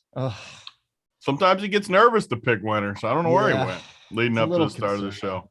A little concerning, but hey, let's tell the people what we got here. Week 3 already. Week 1, a little tough one. Week 2, huge bounce back. And we got everything here at Runpure Sports. First of all, our code, if you want to hop in and get the core plays before things start, RPS Heater 25. 25% off your first payment on a monthly subscription. So we got the core plays. Here's what goes on just from these two guys. You got Big T's course. Who comes up with a cash chart? Him and Mangone. They give you all the plays. Just pick and choose. You can actually use the cash chart to kind of fill out your tournaments, especially three-man max, 3-entry max, single entry. And the core plays, Tony, JSU, AP, the rest of the boys, they come up, they put their best lineup out there. They're going to leave 3 spots. All you got to do is figure out the last 3 spots and you're set. Last thing to tell you about, and it's a free show, so marketing points. Little red button down there on the screen says subscribe. Hit subscribe. It's wonderful. Come on, it's a free show. It's for you guys. And the like button would be great too. And that's what we got. I mean, I'm excited about today's show. Big T. Oh, look who decided to show up. He's putting his AirPod, his JSU AirPods in right now. Good morning. Good morning, Hoop. We live? Why are you're in a hoodie? This is the best part. This is the best part about Hoop, Holden. He asked Simon 30 seconds, and that was like 5.5 minutes ago. And then he wonders if we're live after he said 30 seconds 5 minutes ago. It's 9:58 Eastern. Did you not say 30 seconds though? You did. Yeah, I got the kids are a little under the weather, so I'm trying to do double duty here, get the kids lined up out of the sheets. We're early though, early start. I guess you love to see it, right? Well, imagine being me. I'm hanging out in the country yesterday picking pumpkins. Simon's like, picking hey, dude. Pumpkins. Hold on a second. What do you mean picking pumpkins? Yeah. For what? Yeah, for pumpkin picking. You just went like in a field and started like picking them by myself. Just no, you didn't. Stop. I don't know. I don't know if this is like a hot take or anything, but I think pumpkin patches, cider mills, apple orchards are maybe the worst possible time you can have. Like there's nothing to do. Like you go there and it's like nothing. I think it's the worst. Well, I mean, okay, Mr. I don't like fun, and I take 5 minutes to sit down when I say it's 30 seconds. I'm with Hoop though. Like literally, we all have kids. Yeah. I couldn't even imagine going with the kids. Like that's how bad it is. Yeah, I got some sun yesterday, and then here was the choices, because I'll do anything for my kids: pumpkin patch or gold mining or gold panning. I think I'd go with the gold. Maybe you strike gold. No, there's no gold left. It's just dirt and sand, Tony. You're getting no gold. It sounds horrible. So yes, a little pumpkin patch action yesterday. That was wonderful. But does your kid enjoy it? Like that's what they loved it. Both the kids enjoyed it. We took a tractor ride. It was horrible. I went down a gigantic slide, shot a cannon. That was kind of cool. If I will say, if the kids like it, you do it, and I'm all for that. But man, I'll suck it up and do it. Thank God. I think I'm gonna get lucky today, and the wife's taking the kids, right when NFL locks, and they're going to do all that shit today. So I would run so pure if that happened. I mean, that'd be the purest of running. So fingers crossed. I'm hoping that happens today. I get to chill and watch football all day and watch these winners roll in, because it's going to happen this week. Winners are coming. I've never even been to that. I've never picked a pumpkin out in my life, as a kid, as a grown up, as ever. Never been to the patch. Never been to the patch. I've never been to the patch. You do frequent the other patch, though, correct? I mean, I could. You never know. You could if you wanted to. Isn't that kind of the battle too? It's like, you could. It's like you don't have to, but you could if you really wanted to, right? Just roll over, throw a hand on there, see where it lands, and then get it on. But no, see where it lands. Yeah, it's a DFS day, it's Sunday. And Hoop, you would be running pure. I mean, I've told people this. Like 10% of my divorce was because I wouldn't leave the house on Sunday. I'm like, get the hell out of the house. I have to watch these games. This is my job. I love it. Yeah, I mean, that's the thing. Like this type of situation you have to establish early on. Like if you're a new DFS player, new to sports betting, whatever it may be, like though you have to lay the groundwork and make it very clear before you get in any sort of commitment with your lady or guy or whatever you're doing. You gotta lay that groundwork and say, this is what's happening on Sundays, because that's kind of shocking to a significant other when you realize the person you're with is not going to leave the front of the TV for like 12 straight hours. And they don't understand it. They're like, what is this? You're just watching your TV all day, but you don't understand that we have a lot of money on the line, right? Yep. Pride. We got a lot going on today. You got to establish it early. It's great advice. You got to establish it, because people still struggle with it. Like people still give in, and they'll have all this money, and then they'll miss a late swap because they're at the pumpkin patch. Like you got to establish it. It's important, and you better do it early, because once you establish the other way, you're not going back. Like you're not going to go back and get out of the patch. You're going to be in the patch every single time once you're there. All right. There's no escape. The first NFL Sunday, you go to a pumpkin patch, you're going every freaking year, week 1, 2, or 3 of NFL season. You're locked in. So I got a great Uncle T story too last week for Holden that he can talk to Uncle T about on the Wishbone this week. It was like Wednesday or Thursday, we were hanging out, and he's like bragging about these Reds tickets. He's like, I got the best Reds tickets. It's in the spot where they give you the free food and drinks. Then he goes on to say, yeah, it's Sunday. I said, you're going to a freaking Reds game on Sunday? And he was so happy about the tickets. And immediately when I said it was Sunday, his whole facial expression changed. He was saying he's going with the wife. And it was immediately when he realized it was football day, the expression went right off his face. And he's like, ooh, I got to find a way to get out of that. I don't think I'd sit in the dugout with the team on NFL Sunday. I might not sit on the mound on Sunday. Yes. Holden loves baseball, and he wouldn't even do it. There's a lot of dudes, especially in the bullpens, that will just watch the NFL while the games are on. Oh, of course. And as it gets later, they'll start, paying attention to the game they're in. But those guys are all playing. There's one guy. There was a really good starting pitcher about 7-8 years ago, dude hit for like 50K on a Thanksgiving slate. Baseball players, some of them love football. Yeah, they'll sit there and watch it. They'll play DFS, and then you cannot go to a baseball game on Sunday. I'm sorry. A World Series game, fine, but you can't do that, Uncle T. Less respect every single World Series would be at night too, at least. It wouldn't be right in the middle of the 1 p.m. action.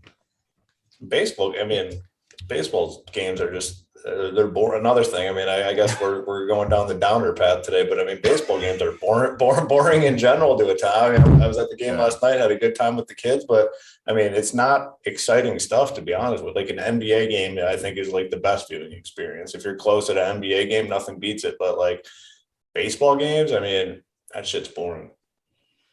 Thanks for your input, Hoop. Really appreciate it. You're welcome. Just thought I'd throw that out there and let people know my thoughts on, live game attendance. You know, I respect you guys more than anyone at RPS because you have kids and you're good at this. Like a lot of guys and women that are watching right now, they don't have kids, so they don't understand the painstaking lengths it takes to get a goddamn lineup set, and then just listening to the chirping all goddamn day. When you got kids, it is not easy to do this. So mad respect to both you guys because Hoop's way better at it than me too. Hoop does way more than I do. I give him credit. I bail out, and I definitely am not at my top dad duty when big slates are going on. Hoop grinds through both. Hoop is way, way better than me at it. It's a battle. I mean, it's certainly not easy, but it's a fine line. You gotta keep the wife and kids happy, and then try to pick winners too. I mean, everyone has a different strategy. Big T and myself are definitely different strategies when it comes to that. But it's all that matters is you find yourself in the winner's circle. Really. And you gotta establish those rules early, right? So I don't get in trouble when she knows that I got to be here. So I don't get into as much trouble when I don't go. She likes doing it too. So I struck gold with that, where she loves going to the freaking pumpkin patch. She loves doing all that stuff. So I get off the hook. Big T runs pure again. Big T, in terms of that department, runs more pure than anything I've ever seen in any aspect of life. I mean, aspect of life. Mrs. Big T is an angel. That's all I'll say. Yeah, there's a comment in chat too. Fine point. It's like if you guys are winning, it's a lot easier. If you were shitty players, we hit losing streaks though too. Like it's not like we never hit. It's a lot easier during winning, but they have to deal with us when we're losing too. Yeah. I mean, me and Hoop have done well, but we have losing streaks too. Yeah. All this is predicated on long-term success. Like if you take the life savings and flush it down the tubes, like you're not getting away with anything. You're done. Like it's over. I mean, you're right at the patch on a Sunday. Yeah, you're at the patch. You got no hope. Yeah, you might be part of that. I mean, you might be working at the patch. You might be the pumpkin giving discounts at the patch on a Sunday. Slinging pumpkins on the side. Would your wife leave you if you went on like a 2-year cooler? I mean, if you dusted all the money and you just kept going, she probably would. If you woke her up one morning and you're like, yeah, I lost it all, plus we're 50K in debt, you might ship it out. I'm not going to lie. If you were honest along the way, I don't think she would. But if it just happened, yeah, I'd leave you. I'd leave myself if I dusted everything we owned and then sprung it on her. That's why we got bridges, Holden. Sometimes you just got to find the bridge when it happens. I know. You guys, it's a lot easier for you. I'll just say when you're great at what you do, you can basically, like I said, just roll over, put your hand wherever it lands, and they're going to say yes. Well, really, honestly, though, just one last point. I mean, that's really anything in life. If you're good at what you do, you get more flexibility, as long as you produce, in your day-to-day job, whether, if it's not in DFS, if you're at the top of the ladder, you're going to have some flexibility. So, that's a good question, Steve Anthony. You guys, big tippers, big winners, but I'm a 25% tipper guy. If I get good service, I get bad service, I'll leave you 10%. Normally I'll go between 20 and 25%. What do you That's exactly how I am. If you treat me well, you take care of me, I over tip. Yep. If you treat me bad though, and you don't keep refills and be nice, I'm not scared to give a shitty tip. Yeah. I will definitely do. And honestly, service industry is tough, and just overall, I mean, I've gone out to eat a ton, bars, restaurants, all that stuff. the overall service you get is poorer than it used to be. Like years ago, everyone was on top of it. So you have to be picky or you're going to get stuck with shitty service. So I'm with you guys. If someone goes over the top and takes care of me and the family when we're out to dinner, I will give a very, very generous tip. Yeah. 25%, 90% of the time. Yeah. But you get that. I tipped one dude $100 about a month ago at lunch because he treated me right. He just did everything. They messed up part of my order. I didn't say anything. He's like, we messed that up. We'll bring it. And now the good thing is after you overtip once, every time I go back, I get treated like gold every time. Yeah. So that's one of the advantages to it. The chat's on fire for this show. I absolutely love it. Todd loves, that's why we have bridges. No doubt about it. Pepine, honey, I lost the house, but I got great news. I got an opportunity at the local pumpkin patch. The problem with that, Pepine, is the pumpkin patch is done. Like you get 2 months at the pumpkin patch. Then you got Christmas tree shopping though. You always got something you can do. Oh yeah. There's always something lurking right around the corner. I mean, really, there's always something right there. All right. Very good. Let me just read off one more thing and then we'll get to some news and I'm sure we'll fuck around for the next few hours too. And we'll have a good time. We got the Up to Lock show. JSU's actually moving back to the Up to Lock show with me. So looking forward to that. Is Tambo doing that? Who the hell is the third guy? No, JJ. They shifted it all around. Yeah, JJ's on there. Dunkel's going to pick some winners. Yeah, Dunkel's going to be on there. I can't wait. I love working with Dunkel too. He's just tremendous on the bet side. But hey, Simon, let's do the winners. Do you want to do the members never win? Do we have that? I'm going to read it off. If you have the graphics, great. But members never do win. So the WOG show ended up winning $12K last week. That was good. Jay Shannon won $62K. John Galt, $160K. These are not people that work for us. These are members. These are subscribers. And it happens all the time. And people just bust balls. I swear to God, Hoop gets a lot more than I thought he would too. I mean, he has rich parents and that's why he can't win. Members never win. K Fallick doesn't get paid by us and he's a member. So he won like 115K. Hoop, you and your rich parents, it's very disappointing because you had such a head start on us. That's why you're good. It really doesn't take much talent on your end. Massive advantage when the parents are loaded. I grew up in a 1,000 square foot house, family of 4. We didn't have cable, but those rich parents, that's the only way you can win. That's for sure. That was the best comment of all time. I mean, literally, there's trolls out there and, you brush it off and you move on, but this is one that's going to stick. That was just the broad sweeping statement that literally the only way, the guy said, the only way you can win at DFS is if you have rich parents. That's a keeper right there. Who does our newsletter? Because it's great because one day we had, hey, you can only win with rich parents. And then sometimes we call out the guys that call us out. Whoever's doing the newsletter, bravo. A new favorite person. Hoop brought him in a couple weeks ago. We connected right away. He's now my favorite person at Runpure ahead of both of you. Helmet creator. It's helmet I was creator. never in the mix, so that doesn't bother me whatsoever. You were never in the mix. I always talk you up. Just last week, the last 2 weeks, I gave you credit for great calls on the Up to Lock show. Yeah. Those of you that didn't watch the Up to Lock show, 2 weeks ago, he gave us the San Francisco news where Elijah Mitchell was going to be the number 2, which ended up being the number 1 when Mostert got hurt, and the receiver news for San Francisco that week. Last week, you come back. You give us the KJ Osborne play that's going to be chalky this week. Yeah. Last week, Holden gave it on the Up to Lock show as a pivot off of whoever the really cheap dude was. I can't remember. Cedric Wilson, who didn't do much. He gave the pivot of the week. Osborne houses it right out of the gate. Yeah. You don't take compliments very good. Look at you looking away, pretending like I'm not stroking you right now. Smiling. We won't even smile. Can we get a Holden signature smile? Yeah, where is it? There it is. There we go. Yes. I don't know about the eyebrows, but I like the smile. Don't worry about it. I'll get them waxed. Hey, just a couple of pieces of news here before we get to the actual news. Did you hear about Lyle Collins, the Cowboys right tackle? So he tried to bribe his drug test collector after missing 7 straight tests. And I must say, missing 7 straight tests. Yeah. And I had a Wizinator like 12 years ago because like CBS, you say, all right, you got to take these tests. So I bought a Wizinator. There was only 2 colors at the time. I checked it out this morning, 4 Wizinator colors. So every race is now represented. with a Wizinator. It's just amazing. They make it average size. So Big T, obviously, it's a little small for you, but for the rest of us, me and Hoop, it's perfect size. Everybody's going to believe that that's what we're carrying. So I'm fine with that. Wizinator, great purchase. Do have some news though, like legit news. The Raiders are going to be, we already know they're without their right guard, Denzel Good, who has an ACL. Now Incognito's out with a calf.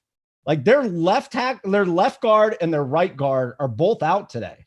So I get it. A lot of people talking up Kenyan Drake, like Kenyan Drake. Terrific. Just keep that in mind that that offensive line already inexperienced, missing both their guards. Who's out today? Daryl Henderson, Dunsky. Can we just respond to this real quick? Sony Michel is garbage, right? Like we're not going to bother. Oh God.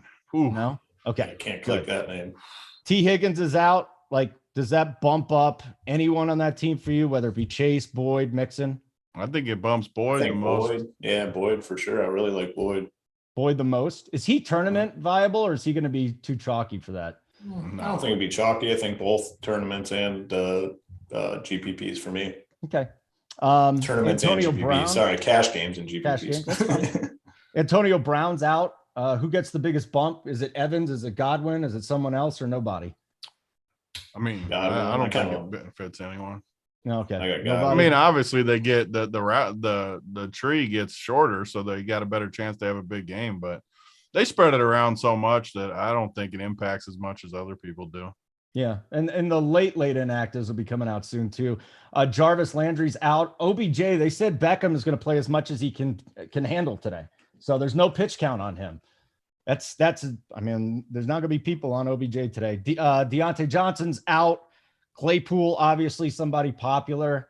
I wonder if that really leads to a little bit more for Najee or Juju Smith-Schuster. We like Claypool here, Big T, but what else do we like from the Steelers, if any? I like the Bengals today, by the way.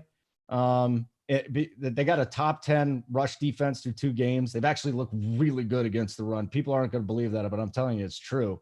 But Deontay's out. So what do you want to do with the rest of the Steelers, if anything? So I like the Bengals too. I put it up on the bet sheet if you haven't checked it out over at Runpure Bets. I just the Pittsburgh's owned the Bengals for a long time. The spread's only 3. Pittsburgh's looked like a total dumpster to me the first 2 weeks. They can't block anybody. When we get to defenses as we go game by game, the Bengals are 2,100, I think, on DraftKings. The Pittsburgh can't block. We always look for a cheap defense.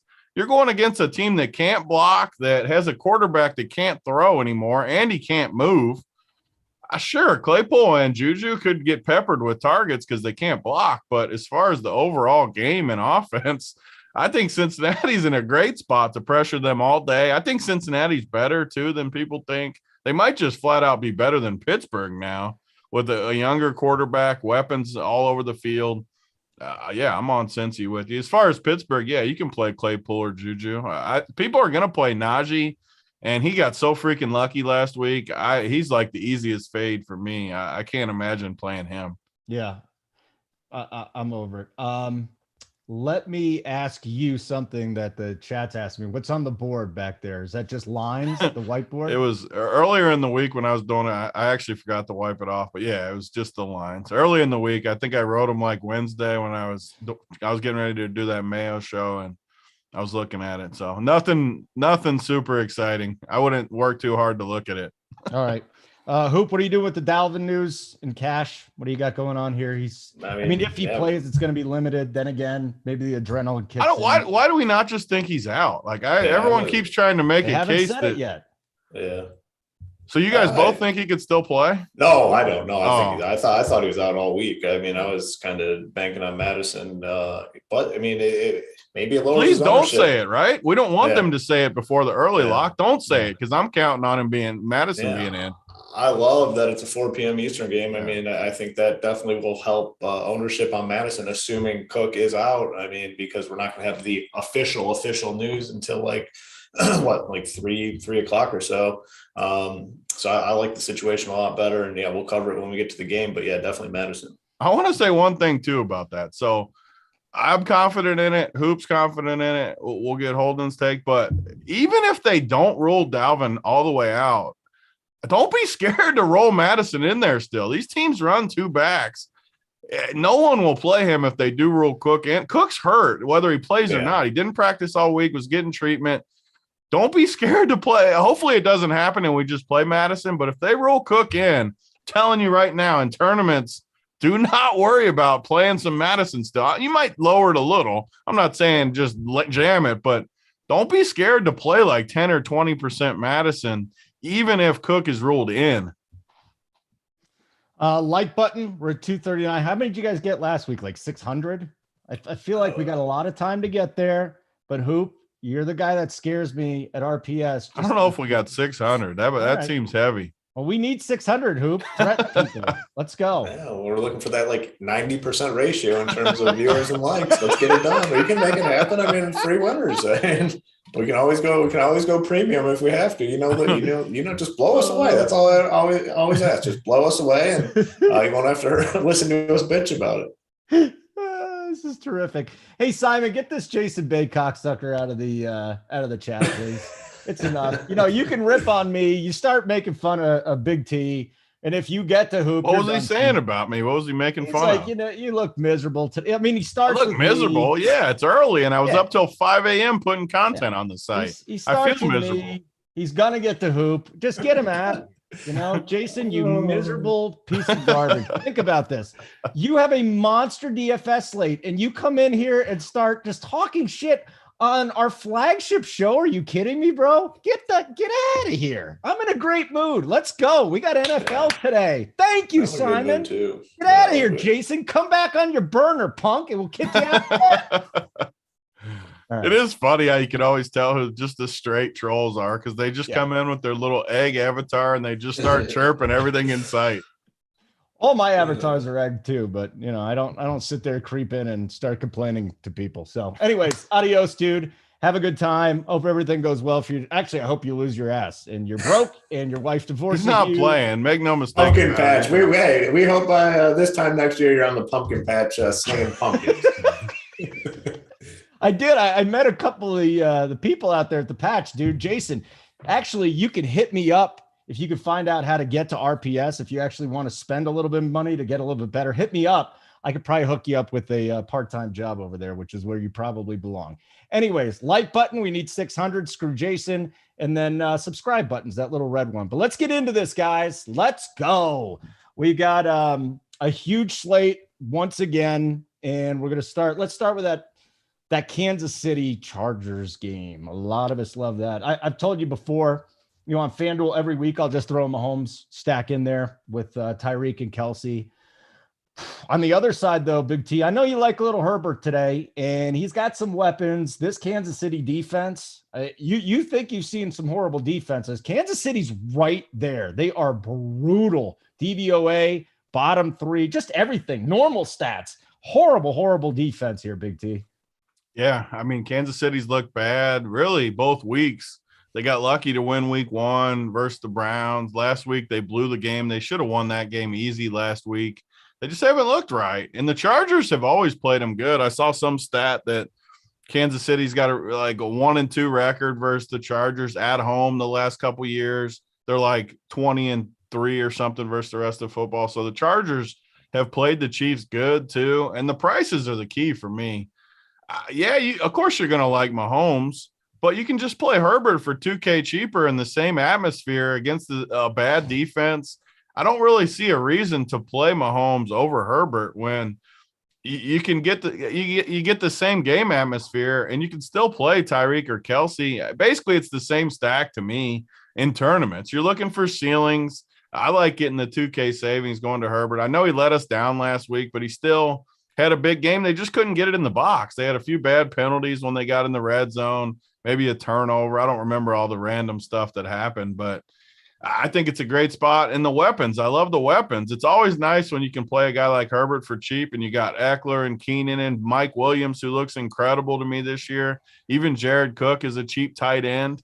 I love the Chargers, and it makes it even better because you can run it back with Kelsey or Tyreek or both, even if it did fit. So, yeah, I like this game. I think everyone will like this game. I'm not convinced it goes totally nuclear just because it's the division game. both teams they know each other. They know how to slow each other down a little bit. So I'm not convinced it's a total shootout, but I do like the prices, especially around the Chargers guys. What do you want to do here, Hoop? Any Chiefs today in cash? Any Chargers in cash? Yeah, I mean, both sides are super appealing for catch games and tournaments. You have some good price points. Keenan Allen 6.6 on DK is a really good price tag. Mike Williams on FanDuel at 6K, really good price tag. Big T touched on it. Mike Williams looks like a different guy this year, and they're using him differently too. So I like him on both sides. Austin Eckler is clearly a good play. Better price tag on FanDuel opposed to DraftKings. And then on the Chiefs, I mean, what can you really say? I mean, it's the same story basically every week with the Chiefs. They're the best offense to me in football. They have the best weapons in Tyreek, Kelsey. You really just got to gauge ownership and how popular you think these guys are. To me, the one guy I think that's probably going to come in a little lower owned than people project would be Tyreek Hill, just because we have so many wide receivers, like so many really strong, like value wide receiver plays. So in tournaments, I think, Tyreek is the way to go. Kelsey's obviously in play every week. Mecole Hardman, I think, is a good play. The one play, though, in this game that I'm hoping comes in as popular, and I don't get it. Maybe I'm missing something, but like this Edwards-Helaire love, I don't understand it at all. I get the price tag under 5K on DK, but he's been an under 5K running back in terms of his production for the better half of a couple years. So I don't know. I'm going to most likely fade him. But a lot of people are talking about him and going to be on him. Like, I don't want to be on the running game for the Chiefs in the total of 55.5 when we have other running back plays. So I hope he comes in with some ownership. I'm going to be off of him. Well, one note about Edwards-Helaire too is, he's cheap.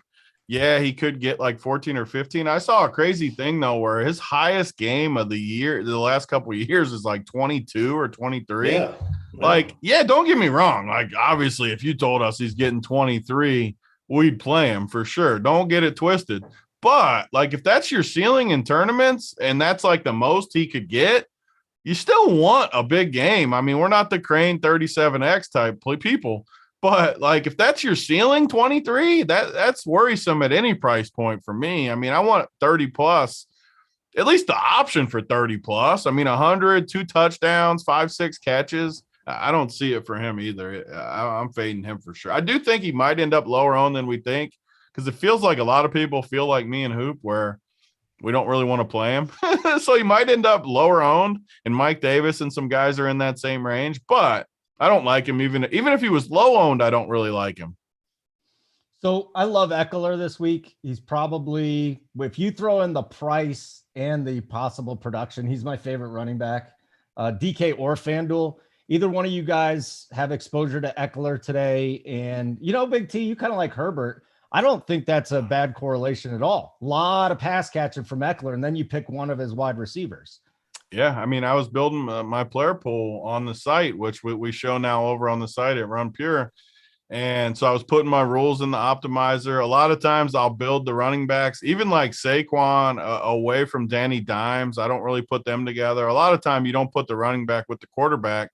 Eckler is one of the exceptions, though. I have no problem. Like, if you start your team with Herbert, Eckler, Keenan Allen, or Mike Williams, whichever receiver, I mean, you're doing very good in my mind. I'd almost rather even play Eckler than another receiver. I want one receiver in Eckler for the most part. One receiver in Eckler. Because Eckler could catch 10 dump offs. Like, he's basically a receiver. Oh, yeah. I'm just, you know what? This is funny. We got so many different tools at Runpure on our site. I didn't even check your player pool still right now. It's new though, Holden. It's still developing. I know, but this is like, so if you're building your player pool, I build my player pool every week, obviously not nearly with the bankroll or the success of these guys, but like now I'm looking at it, it's kind of validating. Me and JSU are on a lot of the same guys. Me and you are on a lot of the same guys. So this is I good. put the fades on there too. It takes a lot of time too. So I think it's a good tool for people to use. Even I'm not saying to go in there and copy my player pool either, but you can see, okay, we're fading these guys, we're playing these guys, and then look at the other people too. I think it's a great tool. I'm glad we added it to the site. Yeah, this is like, I'm looking at it right now going, holy crap. I wish I would have looked at this earlier in the week when it was up. Or yesterday. when it was up. But that's all It good. wasn't up yesterday anyways. It went up about 4 in the morning. I wish I would have looked at it before I came on. Playbook takes you through all the games and all the players that our guys are on. Core plays, obviously their best lineups, missing maybe 3 spots. You got to fill in the rest. We got a cash chart from Hoop. We got a slate plan where these guys actually type out. Maybe you're talking into a mic and, it translates it, but it tells you exactly how they're attacking the slate. GPP stacks, a stacks chart, player projections, team matchups. I mean, Showdown site. RPS Heater 25% off your first month, and that's it. Hoop, anything else in this game? Eckler and Cash, what do you got? Yeah, Eckler just definitely fine playing Cash. Actually, it's kind of weird because I think I prefer him more on FanDuel in Cash opposed to DK. But the way it sets up with the pricing and all that, he's a little cheaper on FanDuel. I don't think there's and plus I want to, be more 3 running backs on FanDuel opposed to the 3 on DK. But phenomenal play. This game, a lot of different ways you can go about it. Like the quarterback, Eckler, wide receiver, you go quarterback, 2 wide. I mean, there's a ton of different ways to do it. It's going to grab some ownership, but there's, different ways you can get unique here. Oh, look at that. JSU just taking shots this morning. Mr. Ankle Biter, 2 of the best, and Holden giving out NFL winners. Thanks, JSU. Appreciate it, buddy. Can't wait to do the Up to Lock with show with you. It'll be our 4th year of doing it now. Let's see how long he lasts today. It'll be wonderful. Hoopage, why don't we start with you on this next game? Because you and I do the cash show. We also do shows at 2 Eastern every Monday through Friday. It's amazing. Cash shows, GPP shows, DFS and bets shows. So you were on Josh Allen earlier in the week. He was your guy on Thursday? Washington visiting Buffalo. Don't forget this Washington defense, smoke and mirrors, man. They were living off their reputation from last year. They have been gashed. You can beat them with the pass too. How high are you still on Josh Allen today? And what other plays from this game, if any? Yeah, still on Josh Allen. Probably more a cash game. I want to be on Josh Allen a little more in tournaments. I just find it hard to really, run it back with anyone on the. Are we allowed to say Redskins? Because I stick with the Redskins. I know it's officially the football team, but on the Redskins, I just find it hard to find guys to run it back with. Maybe McLaurin, but not overly excited. Like the Bills' defense today, so. I think Allen's still cash viable. I mean, my stance on the cash show remains probably the same. It's a premium show, so I don't want to go into super deep detail on it. But I think Josh Allen is, one of the guys to consider at quarterback. I think him and Diggs are at some point very soon going to have a monster game here. We haven't seen it yet. Josh Allen just missed last week. I mean, down at almost had they called it a rushing touchdown, then reversed it, brought him back to the half-yard line. If he gets that rushing touchdown, the result looks a hell of a lot different. 17 fantasy points goes to, 23, 24, and he's probably going to be more on people's radar this week. The fact that he was short on that rushing touchdown, he's not really coming in all that highly owned, but certainly in the cash conversation, I think Stephon Diggs is a good play. But this game, for the most part, I'm going to be fading Antonio Gibson on FanDuel, 6.1K. I think he's in play over there for sure. Probably a top 6 type running back. Really? When you consider the price tag, I think so. Not super high in this game overall. Allen, Diggs, Buffalo's defense, Gibson on FanDuel. It's kind of where I'm at here. See, let's talk about Gibson for a second. I wonder if this does get out of hand, like I think it could get out of hand. If this does get out of hand, doesn't McKissick take a lot of the work in the passing game? Couldn't you see McKissick getting 6 to 8 targets or no? Certainly. Yeah, certainly. I mean, you probably got to get it early with Gibson, but I mean, the amount of work he gets, the price tag, he'll get the goal line work. To me, the 6.1K is a little bit too cheap over there. Okay. Big T, anything from this Washington side, and what's your take on Josh Allen and how many catches is Stephon Diggs going to get today, and why is it 9? And why is it 9? Yeah, he's going bananas. He's going bananas today. Yeah, I mean, I try as a tournament player. I'm playing 150 on both sites, obviously. I try to narrow my quarterbacks down as much as I can, just because me and Hoop have talked about it for 7 years. We've done these shows. I just don't think you ever really win it at quarterback. Nowadays, I guess maybe you win it a little more just because the running upside, but I still feel like I play too many quarterbacks sometimes, and I don't. That's why I'm not going to play Josh Allen. I don't love the run backs, kind of like Hoop said.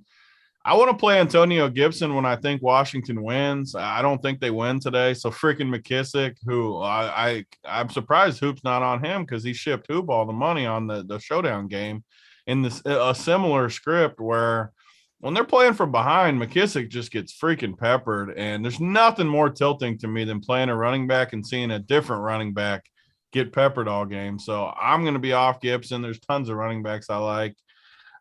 I'm not going to play Diggs and Allen either, but kind of like both of these guys said, it's going to come at some point. I wouldn't be shocked if it was this week, but you got to decide between these big quarterback receivers like Russ Wilson, DK Lockett.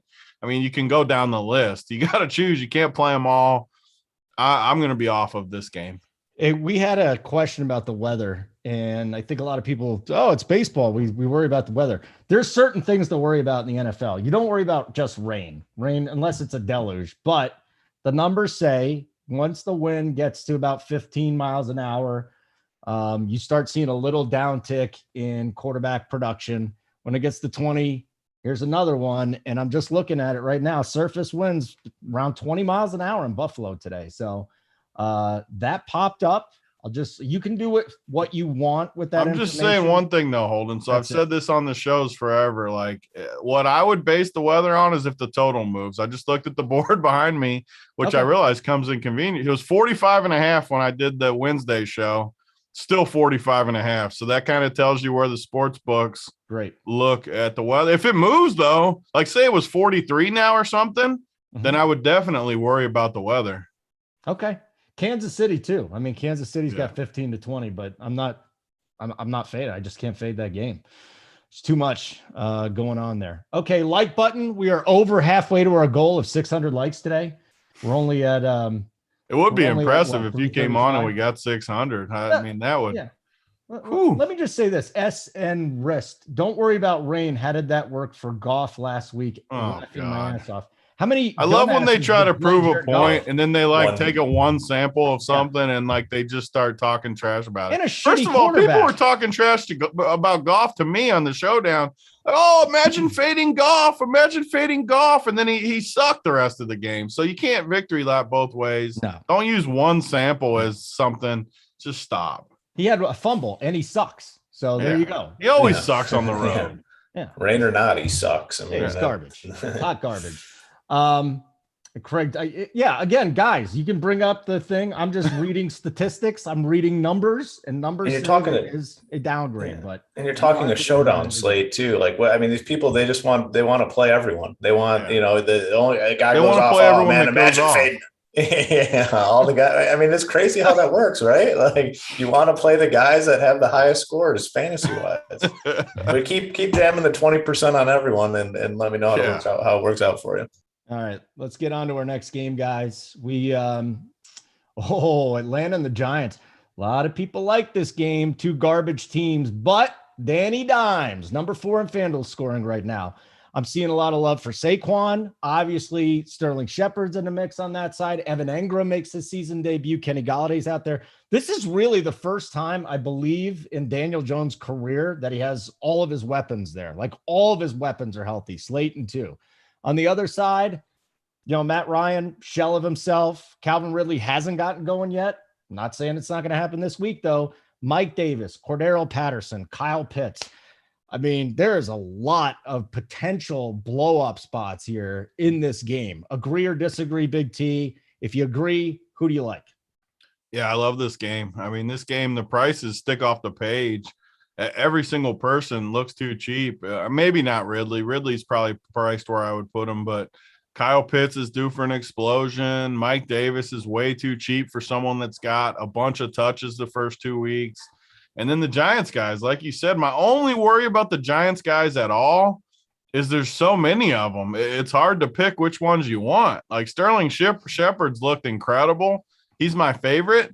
But, man, Saquon's going to get more work. They've had 10 days off since the last game when they played on Thursday. I think he gets back to close to full workload today because he looked good on Thursday. All the extra time off, I think he crushes today. Ingram's back, like you said. So my only worry is just, man, it's like almost a Tampa situation where there's a lot of pieces that you have to guess on which one getting right. But, man, I love the spot. Pitts is one of my favorite plays of the day. He's due for an explosion. The Giants have always got carved by tight end. I could see him totally going off today. I love this game, but I don't know who to zone in on, I guess is my issue. Maybe Hoop can help me out because everybody looks good to me in this game. I think I can do just that because I have some pretty strong opinions, I think, on this game, and I agree with you overall. I like it. To me, the guy on the Giants side, it's been pretty clear. It's Sterling Shepard's their number one, and then Jones has been like locked in on him, and Shepard looks really good too. Back-to-back big games. Granted, Barkley is probably coming back to closer of a more full role. You got Evan Ingram obviously going to take away a little bit, but it's not a situation where you're paying like big price tags on these guys. I mean, these guys are all cheap on this offense. I mean, you're getting everyone, all the skill position players at 6.5K and below on DraftKings. Strong option. I think even Ingram in tournaments is a strong option. I mean, they held him out those first two games for a reason. They want him to be 100%. You have to assume he's 100% at this point. I saw some video clips. Looked very solid in practice. So give me definitely this Giants side. Love it. And then on the Falcons side, it's easy. You have run backs all over the place. Mike Davis, I think, is a great play. 5.1K. Cordero Patterson had that big performance last week, but Davis still had 7 catches. That's a big boy number. Ridley, I think, goes under the radar. I don't think many people will be on him. You got the wide receivers in that Rams-Bucks game that are going to get a ton of ownership. DK Metcalf's going to be pretty popular this week. So I think he's a good pivot in tournaments. And then Pitts, I think, is a phenomenal play too. A lot of tight ends in this range, on DK, this 5K range that I think are very, very strong plays. And I actually, just talking through it kind of leads me to believe guys like, especially on DK, Travis Kelce and Waller could come in lower owned because there's so many good cheap tight ends on DK. But this is a premier game for me. A ton of guys I like here. We usually have a rule too when we do 150 that I don't play more than one tight end.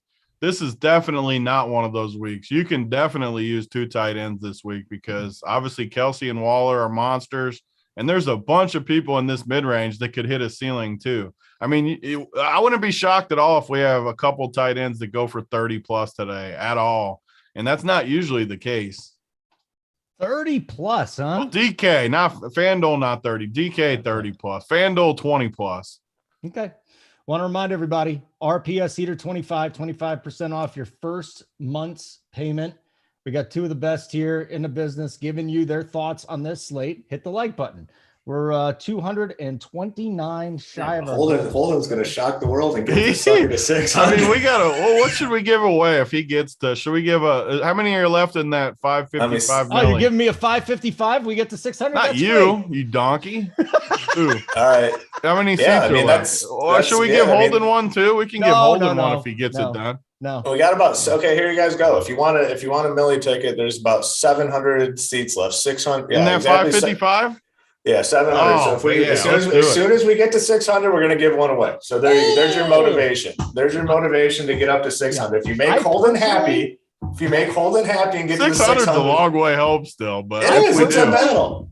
I don't think we need to give stuff away. We will though. I think our guys are like, you know what?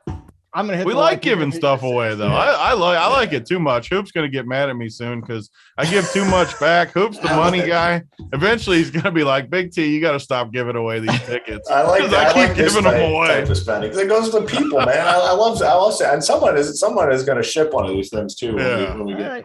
All right. So hold on a second, Hoop. Would it be if we're gonna do the 555? Don't you think that maybe we should drop it from 600 to 555, or do we need to get to the? I mean, no. Nope, 600. We're gonna get it anyways. Look at these numbers turning up. It's a firm 600. You said you wanted 600. You're the host. Yeah. We're gonna hit it before like 11 a.m. I mean, the number is flying upward. Yeah, I am a man of the people. You're right. I mean, people complain. Some people complain, but most of the people, I'm a man of the people. I just want you guys to win money. And that's it. And the ladies too. I really want you to win money, because then you could stick it in your husband's face and tell him to go out and do shit on Sunday so you can sit on the couch. If you're the husband going to the pumpkin patch while your lady stays home and watch football, that's when you go back to the bridge statement and you head to the bridge. Yeah. Oh, yeah. Take the bridge to the pumpkin patch, kick his ass out of the house, and go make some money today. It's wonderful. 452. We are Hoop, you tightwad. Hammer 74. Get the fuck out of here. Hoops. That's Hammer. That's our boy from RG that always says hoop woofing. Yeah. Hoop woofing. Hoop loves giving tickets away. I mean, Big T. I was joking with the hoop thing. I didn't mean to like hoop. I was joking that we give too many away. I wasn't putting it on Hoop that he doesn't like to do it. Big T knows Hoop loves We've given out so away. many freaking tickets. That was the point. We love giving away tickets. I was joking that we don't want to. We got to be in for in the last year about 30 to 40K and ticket giveaway. Seriously? We give out like what the fuck? We average probably 1K a week. Schmucks freaking 555. Holden's raise. God damn it.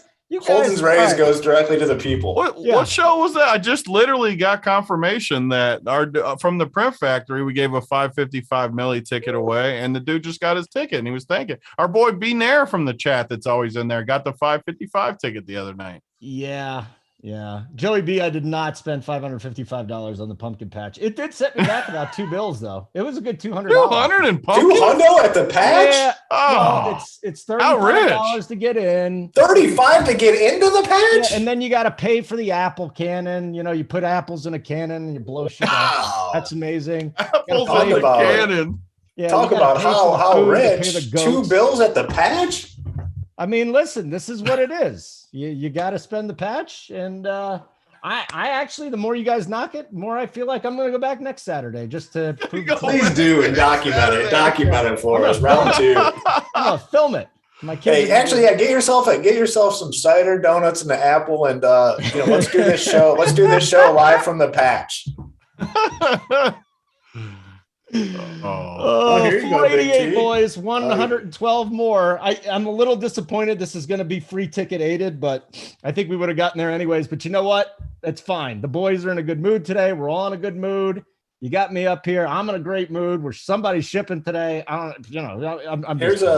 Here's a little clarity on the Giants situation. Galladay's expected to play, but may see reduced snaps. So that's an interesting. I actually like that because Galladay is my biggest worry. Because Slayton is cheaper and he's going to be like 1%, so I can sprinkle him.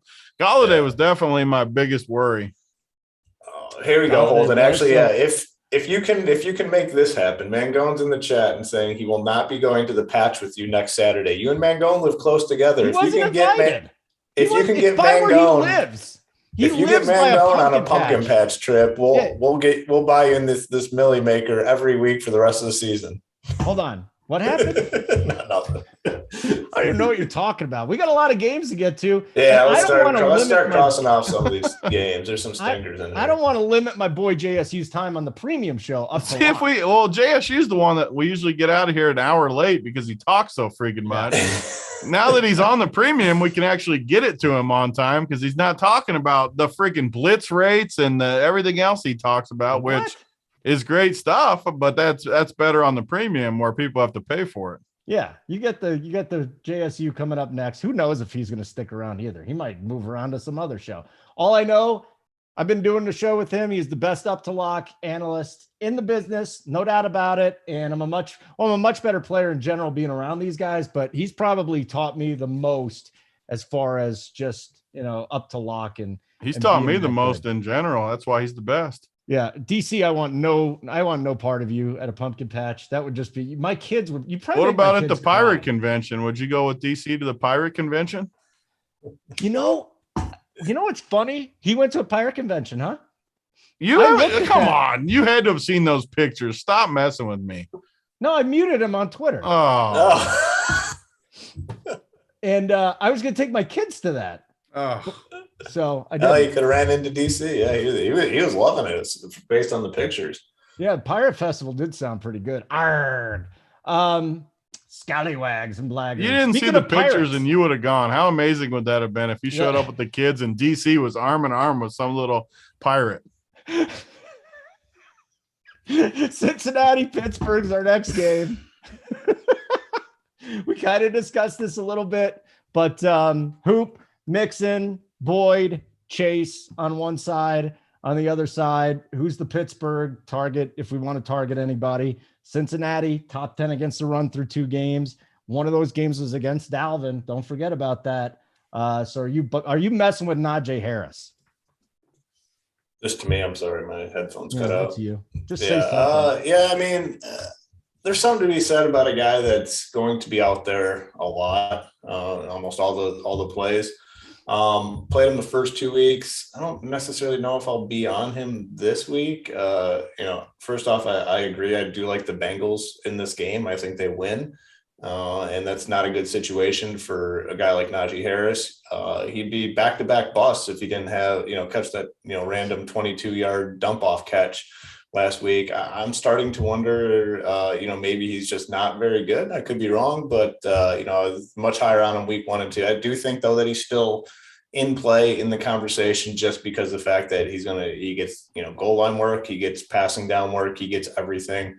The situation, though, that I think is somewhat interesting, I'm trying to figure out here on the Steelers side is, without Deontay Johnson, it seems like everyone's just going directly to Chase Claypool. And I do think Chase Claypool is a good play this week because Johnson's out. But what about Juju? Like, why is no one talking about Juju? I think Juju's a guy to consider too this week. So like both those guys. And then on the Bengals side, no T. Higgins. I think Boyd's the guy that gets the boost there. But the thing that kind of scares me, I could just see this being like a dusty game, like a 13-10, grinded out battle type thing. So I'm not trying to go overboard here. I think there's some individual plays, no chance of my like stacking this on either side though. Okay. Very good. Big T. Again, we kind of discussed this a little bit, but who are the plays from this game, if anybody? Yeah, I mean, with the Najee, I think like everything in the NFL, he might not be bad or as good as we thought. It's just that damn line. They can't block anybody. So he's just not going to have a chance behind that line. Yeah. And I don't see why it changes though. Like we saw it the first 2 weeks.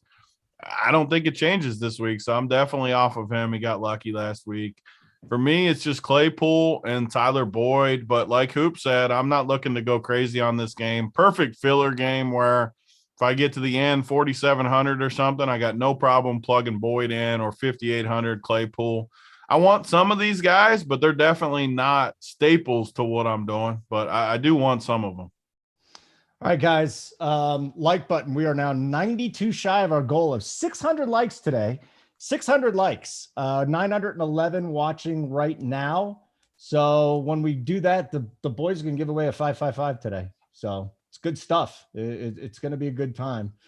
Thank you, Law. I am a beautiful female. No doubt about that. And then the other thing, everybody's feeling the good mojo today. So we're going, guys. We're going to go kick some ass today. It's going to be amazing. And if you haven't checked out our stuff, all the cores are up, playbooks up, cash charts up. Player pools, all these guys player pools are up there. Just the guys that they're playing, they X everybody else out. That is up there as well. So you can figure things out for yourself. RPS heater 25% off your first payment. Big T, Lamar Jackson. I have a feeling we don't care if he's popular quarterback, but that's fine. Jackson, Brown, Andrews, the Detroit side. There are some on Mr. Swift this afternoon. Hawkinson he's living up to the hype. So Baltimore at Detroit, the Ravens have an implied total of 21 and a half for the Lions. I know you like a little bit of Lions shares today, don't you?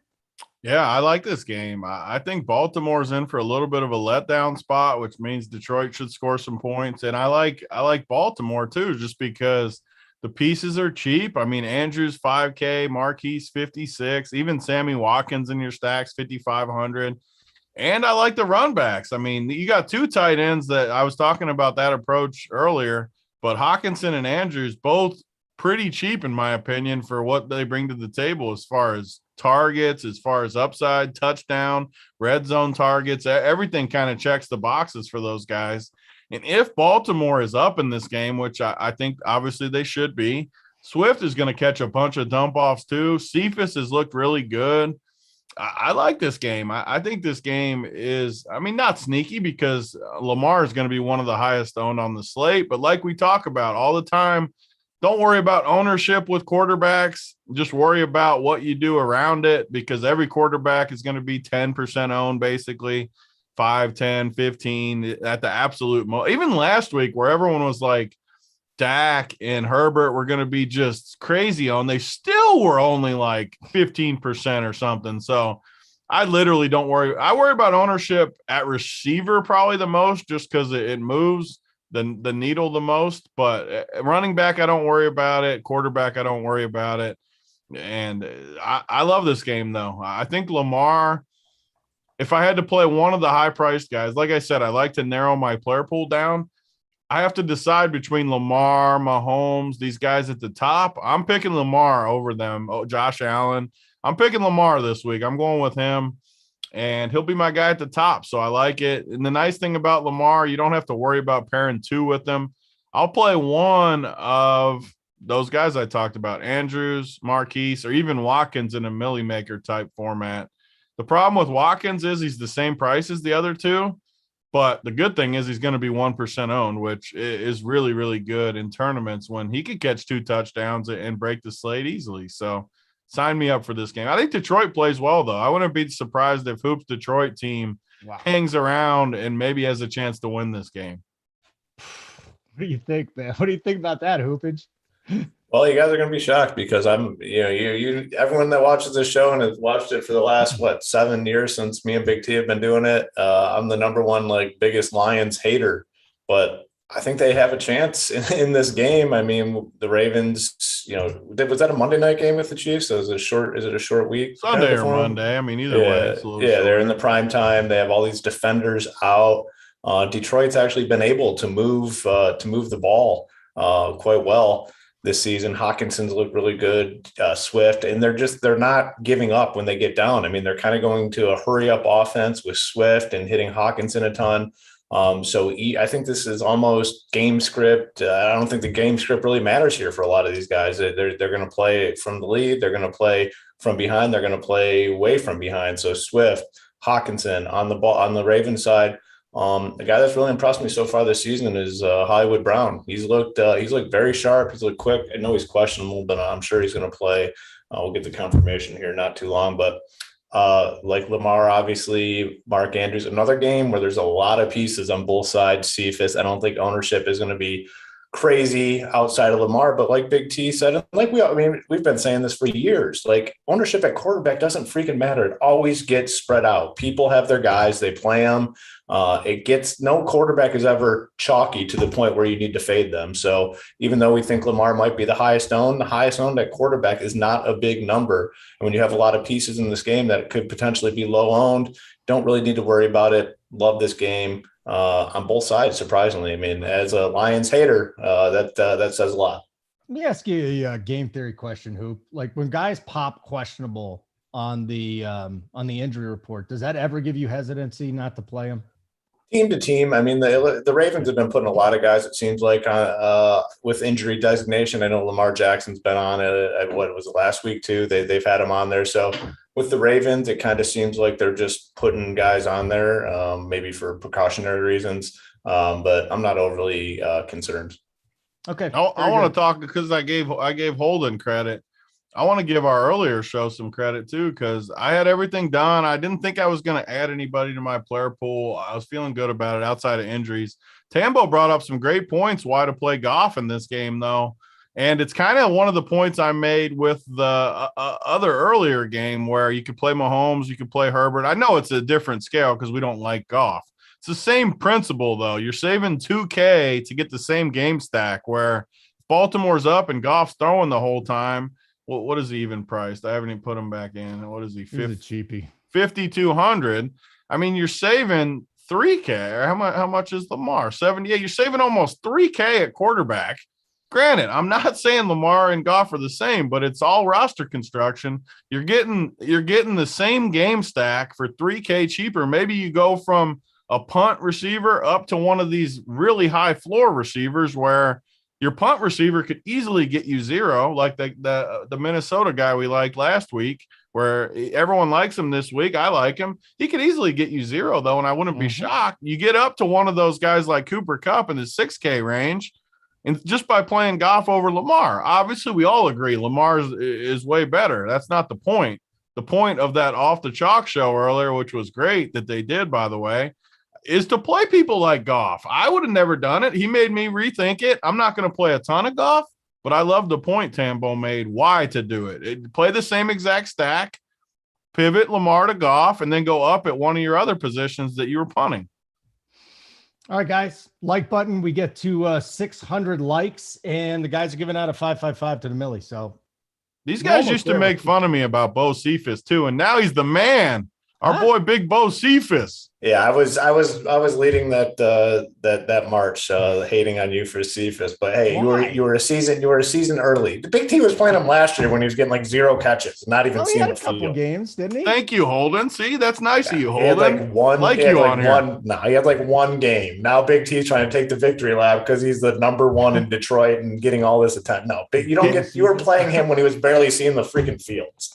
You don't he's get the an example too of what I just said. Like, yeah, he easily could keep doing good. I mean, he's done good both games, but if he got 0, no one would be shocked. And if you can get from him up to someone else just by going down, then you should do it. Corey Pooler, if I win the ticket, I'm going to work on my ladies patch for good mojo. What's a ladies patch? Yeah, what is a ladies patch? Exactly. Corey, you're going to have to explain, buddy. We don't accept patches on this show. Yeah. Well, Holden might. Yeah, I don't mind a little patch. Do you? Just a little, like a triangle patch. Yeah. You like shapes even. Like shapes, an upside down triangle or a landing strip. Oh, you need directions to where to go? No, it's kind of neat though. It's like, is it isosceles or is it just a normal one? Yeah. You know, there's different types of triangles. I like bald eagle only. Yeah. But like that was cool when I was younger, but now bald eagle, just total bald eagle. Yeah. I get upset even when I see like prickles. Yeah. Oh, the prickles are unacceptable. Yeah. If I'm going to shave my face, you can shave too. That's all I'm saying. I'm locked arm in arm with Big T on this one. I can't. I want nothing. Yeah. All right. Whatever. Of course, it comes back to this with me, and this isn't even my fault. Upside down triangle is pretty specific, but all right. Yeah. Let's. Because I had it one time. She was terrific. It was great. Did you like? So, anyways, did you like feel it like back and forth? No, you know how it is. You get in the groove. It's all adrenaline. I don't even remember what happened. It's all adrenaline. You know, I just usually there's like bruises on me and bruises. Rope burn. Come on, Trevor Bauer, get this show moving. Well, to me, it happens to me, not to them. So, do we want to play anyone from New Orleans, New England, or can we just scratch it out? Yeah, we can definitely speed Good. that Let's along. get that out of there. What a piece of shit game that is. Arizona, Jacksonville. Kyler Murray, when he's healthy, he's the Maserati. He's run 100%. To me, there's nobody better in DFS right now at the quarterback position. Hopkins going to try to play. He'll probably will play way less. I mean, he's not feeling good, didn't practice. So just know that if you're running a stack with Kyler and Hopkins, there are some other options. Rondale Moore blowing up right now. Christian Kirk even had a good game the other day. We've got the Jacksonville side. James Robinson. Nobody's going to play James Robinson because his first 2 games have been garbage, but Carlos Hyde didn't really see the field last week. Marvin Jones he's been mashing. He's a guy that could get you 30 points if everything works out well. DJ Chark, Laviska Shenault. I mean, there's a lot of fantasy goodness here for me, Tony. I know a lot of people will fade this game, but I think there's a little bit of a game stack, or at least a couple from Arizona and one from Jacksonville. This is my favorite. This is my most contrarian take of the day for sure. But I think Trevor Lawrence is my favorite cheap guy. I just think he's going to be unowned. And kind of the same point I made in the other 2 games where you can play Kyler. Obviously, Kyler's awesome. Well, I'm not the exact same point I just made in the last game. I love Kyler. Kyler's awesome, but you're saving $3K to get in the same game stack to play Trevor Lawrence, where on top of that, you have 3 receivers that are 5,300 or less. Chark 53, Marvin Jones 49, Shenault 44. These are 2 of the fastest teams in football running plays. Everything checks the boxes for this game to score some points. And you're giving me a 3-man Jacksonville stack for that cheap where I can come back and play studs in almost every other position. So if I play Trevor Lawrence and 2 receivers and I run it back with any of these Arizona guys, doesn't matter, one or two of these Arizona guys, and I can get studs everywhere else, I mean, this team easily could get me there. Obviously, there's risk. It's a tournament move, though. I think Trevor Lawrence has a big game today. This is a great spot for him at home. Last week, he was against Denver, who might have the best defense in football. Now he's at home versus a high-paced Arizona team. Sign me up for Trevor Lawrence breakout day today at completely unowned. I love this stack. I love this game. Obviously, I like Kyler too, but it's kind of my theme of the day. Maybe I go with the cheaper guy in the same game and just hope it shoots out still. If Kyler does good, that helps Trevor Lawrence. So I'm good with it. Hey, Hoop, I just got a message from Simon. I obviously want you on the Arizona-Jacksonville game, but, dude, Simon came up with a new play of the day for you, and the look that you have in this graphic is absolutely astounding. I cannot wait to get to your play of the day. It's got a new name, a new photo, and it is going to be sensational. Can't wait. All right, Arizona, Jacksonville. What do you got from this game? Are you with Tony on Trevor Lawrence breakout day? I like the game. Not thrilled with Trevor Lawrence. I mean, obviously this, more of a Millie Maker type take, and probably a 150 max type play. I don't really 150 max for NFL, so that's the reason why I won't have a ton of Lawrence. But I do like the Cardinal side, and I do think this game can be high scoring. The way I'm viewing this is I'm going to play on the fact that Hopkins is not 100%. I'm going to go to Rondale Moore. I'm going to go to Christian Kirk a lot in this game. I think those guys are both phenomenal. Moore looked really good last week. I mean, it was wide open. I can't remember who they went against, but I mean, no one was like covering him at all the entire game. So it makes it a little easier to catch the football and run when there's no defenders around you. But he looked good. He looked fast. And it appears that him and Kyler are starting to build a nice connection. So I really like Moore in this spot. Marvin Jones is, playing phenomenal football, and Lawrence is throwing him the ball a ton. It's not going to change this week. What do the Cardinals do best? They score fast. And that's what you want. If you're picking fantasy players, if it's going to be a shootout, you want the other team to score fast. And that's exactly what the Cardinals do. Jones, Chenault, I think are really good plays. Even Chark, not going to mess with James Robinson. I mean, I know the day that I go back to James Robinson, Hyde's going to be in there for a 50-50 split. But the passing games here, yeah, definitely like. All right, guys. Want to remind you the Up to Lock show, the final countdown's coming up next. JSU going from this one to the premium show. I'll be on there with him. Dunkel's going to stop by from the bet side. Tony, just real quick, because I want to give a shout out to the bet side. Can you tell them what they're going to get over there? Because it's been spectacular. Keg's been on a roll. Tyler's on a roll. JJ, Joey Work, all these guys. Talk about the bets for just a sec. Yeah, Keg just won, I think, another like 20 units yesterday too, yes, with all kinds of stuff. I'm looking at the sheet right now. I mean, just today alone, we got, probably 30 or 40 bets up there where we got a ton of stuff from different people. I got all my teaser plays I talk about up on the site. I got a few more, and then we got our whole bets team. Dunkel's got 4 up. Joey Works got 3 baseball plays up. There's just so many things up on there. And like we always say, for DFS is going to cost you $80 a month. For the whole site, it's only $100. You put that discount in, whatever it is, RPS heater 25% off the first payment. You're only paying $75 for the whole freaking site. No reason not to do it. I always say it. I'm not just saying it because it's my site, but it's just a good deal. You're getting winners from proven winners. It's not one of these other sites too that they say they're up 757 units over the last 2 weeks and all this crap I see all over Twitter. If they're down, they're down. Like, you can look at it. I bet if I pull up 1 or 2 of these guys, it says they're probably down the last couple of weeks. Other people are up big. Like, let me find Keg's thing. Keg on NASCAR, he hit like another 15 freaking to 1 crushes. Yesterday. Oh, the live show is amazing too. Yeah. He's going to be running the live show. It starts and just in-game betting. It's a little different because people are used to listening to the sound, but if you want to make money, you listen to the bet show and you live bet it while it's going on. So there you go. We got a lot of games. We got that Up to Lock show coming. So let's start. Well, we don't have to hustle too much, but Hoop, what are you doing with Justin Fields today? Chicago at Cleveland. Nobody's talking about Nick Chubb. Is there a reason for that? And obviously Allen Robinson, Darnell Mooney, On the Cleveland side, no Jarvis Landry. Odell Beckham is back. And both those tight ends, you're going to have to get lucky to figure out which one scores if they score. But both those tight ends lead the team in targets so far with 8. So there could be some plays here in a game where defenses expect to be the king. Yeah, I'm not going to be on this game all that much. I think Chubb makes sense on FanDuel. I could see this just being a game where the Browns get a couple turnovers, they turn it over to Chubb and just kind of roll through this game. No Landry. They got Beckham back. They say he's 100%. Who the hell knows?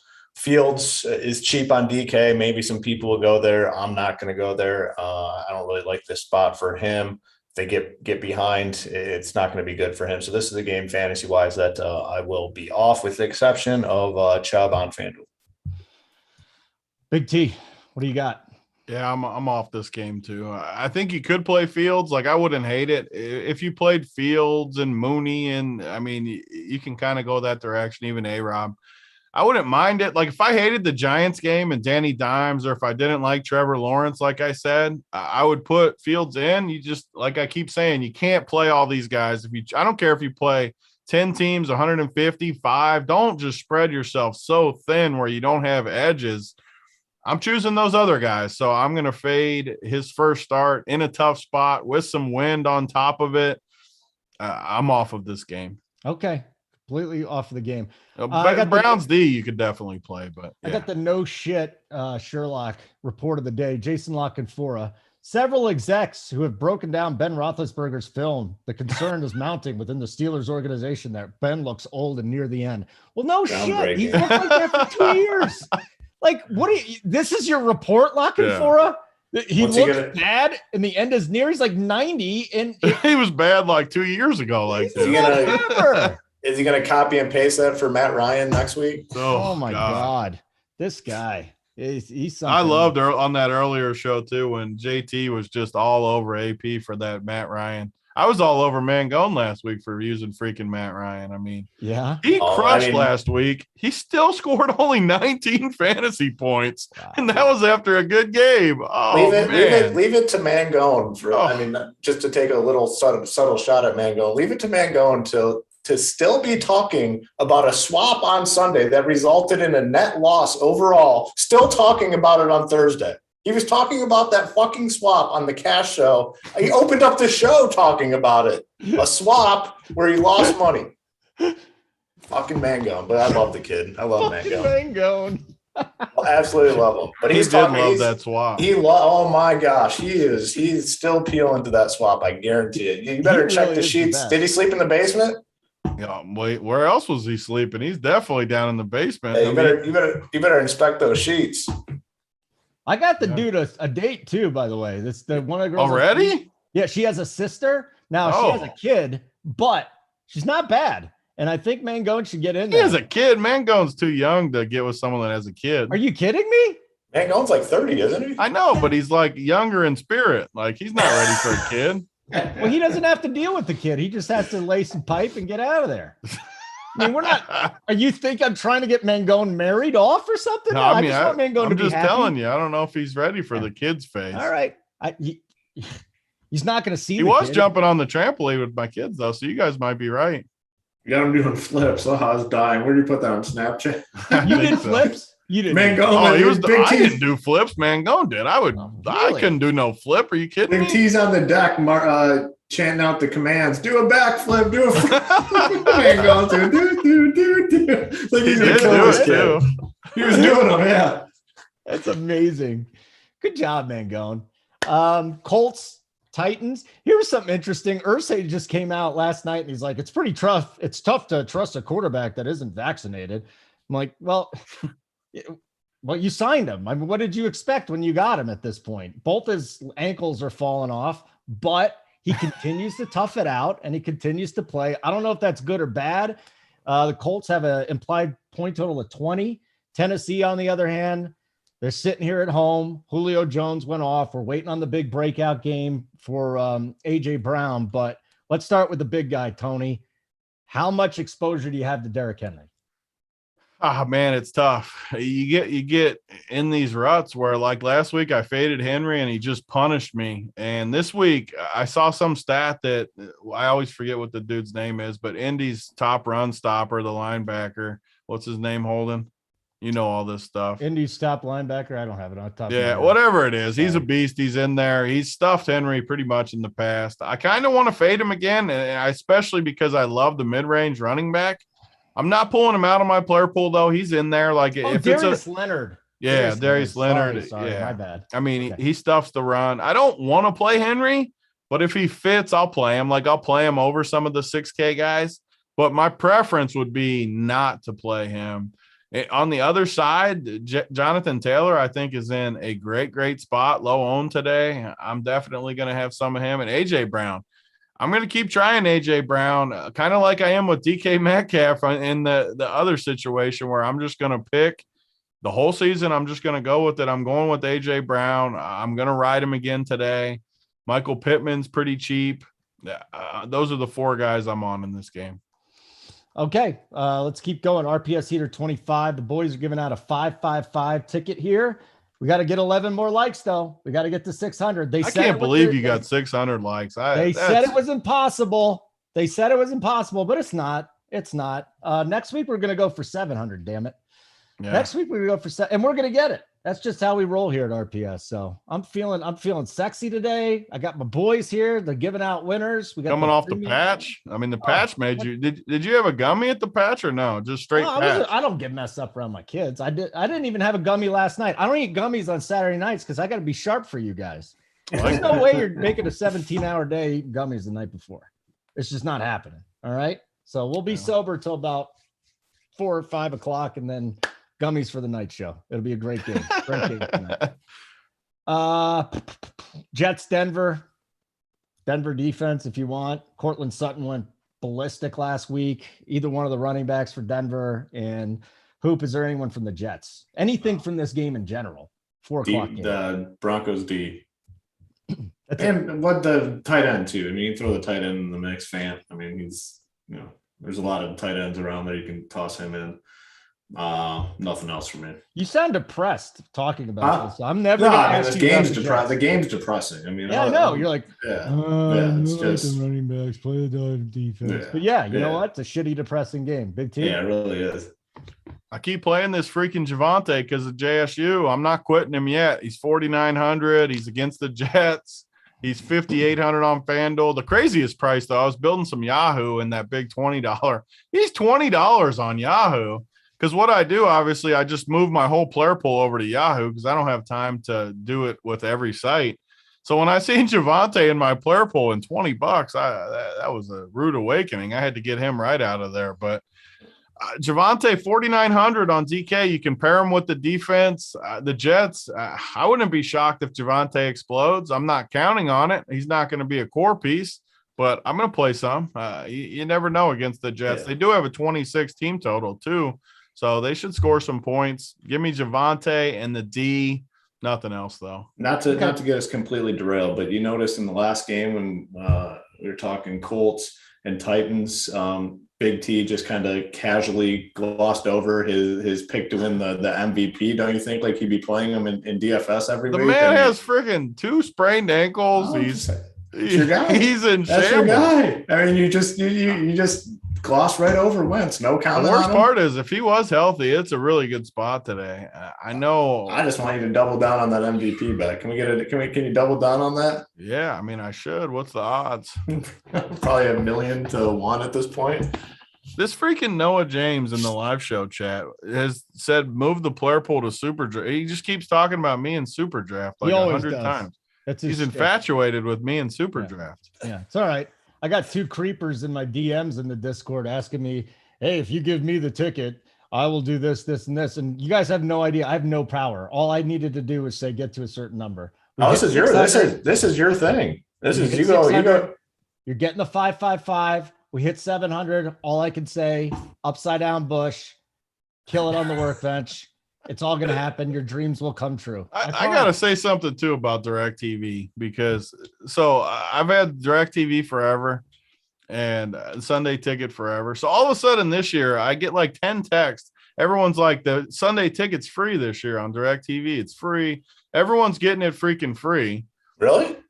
And I'm paying still. I don't get So it. am I. Even in the email, I see it where it says it's free, but Really? somehow I'm paying. So that's how It's not bad I free. run. It was free I'm for a paying- week. I've I'm seen paying people. too. No, I've seen people with the free thing. It says it even on the thing. Tons of people have gotten it for free. That sucks. Really?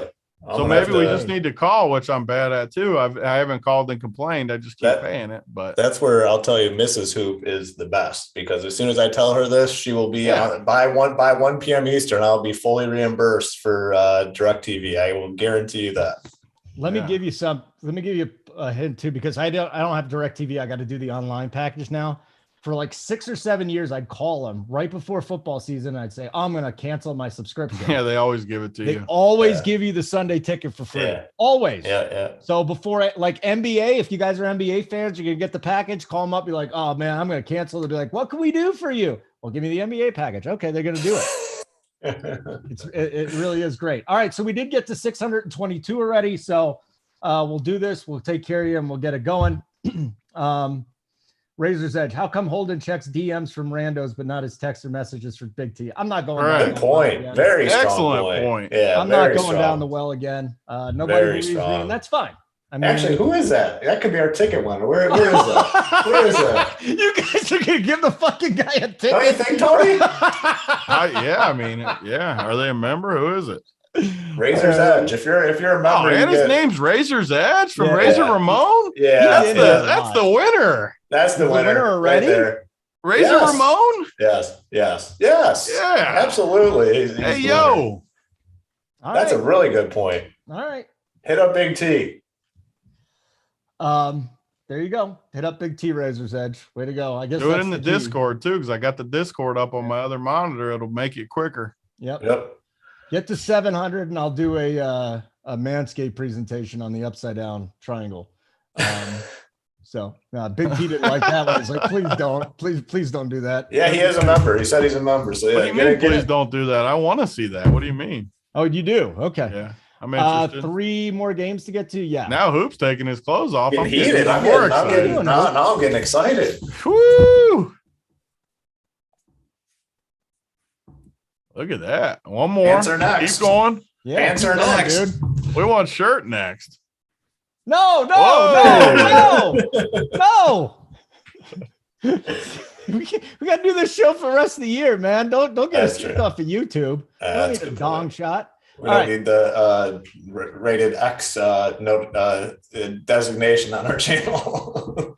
Miami and Las Vegas, boys. No Tua today. Jacoby Brissett taking the reins. I don't know if there's anyone on Miami you want to consider. For Las Vegas, I already told you about the offensive line issues, but you got no Josh Jacobs, so maybe Kenyan Drake's an option. Obviously, Waller. I wonder, Waller was just mediocre last week, and I have not heard a lot of buzz about him. To me, number one, he's the number one play for me, even salary included. Like Darren Waller is the guy that Tony, you said it. Guys could go for 30. There's 2 guys off the top of your head. That's got to be Kelsey and Waller. Waller can lead the slate at tight end in any given week. So, Tony, is this a complete pass or anyone from the Vegas side you might like? I mean, Waller has to be in play every week. He's reached the Kelsey status where he just has to be. Last week, like you said, he had a terrible game. He still got 7 targets, 5 for 65. Didn't score, obviously, but man, if that's his bad game where he's getting you 12, like sign me up, because they were doubling him all game. I love Waller every week. I think Hoop's right too. There's a lot of guys in the mid range where Waller, he just can't be that high owned. He really can't be. I mean, he's got to be 10% probably. And this is a week where I love tight end. I'm seriously considering running a rule where I just play 2 tight ends. I love these guys. I'm looking up and down the list. Pitts is one of my favorite. I love Andrews this week. Waller, Kelsey. I mean, Jared Cook, Ingram. There's so many guys at tight end I love. I might set a rule. I usually set the opposite rule where I only play 1 tight end. I literally might run 2 tight ends on a lot of teams today because I think it's loaded. And Waller, like you said, Waller could get 30 easy. Say you play a Waller Kelsey team.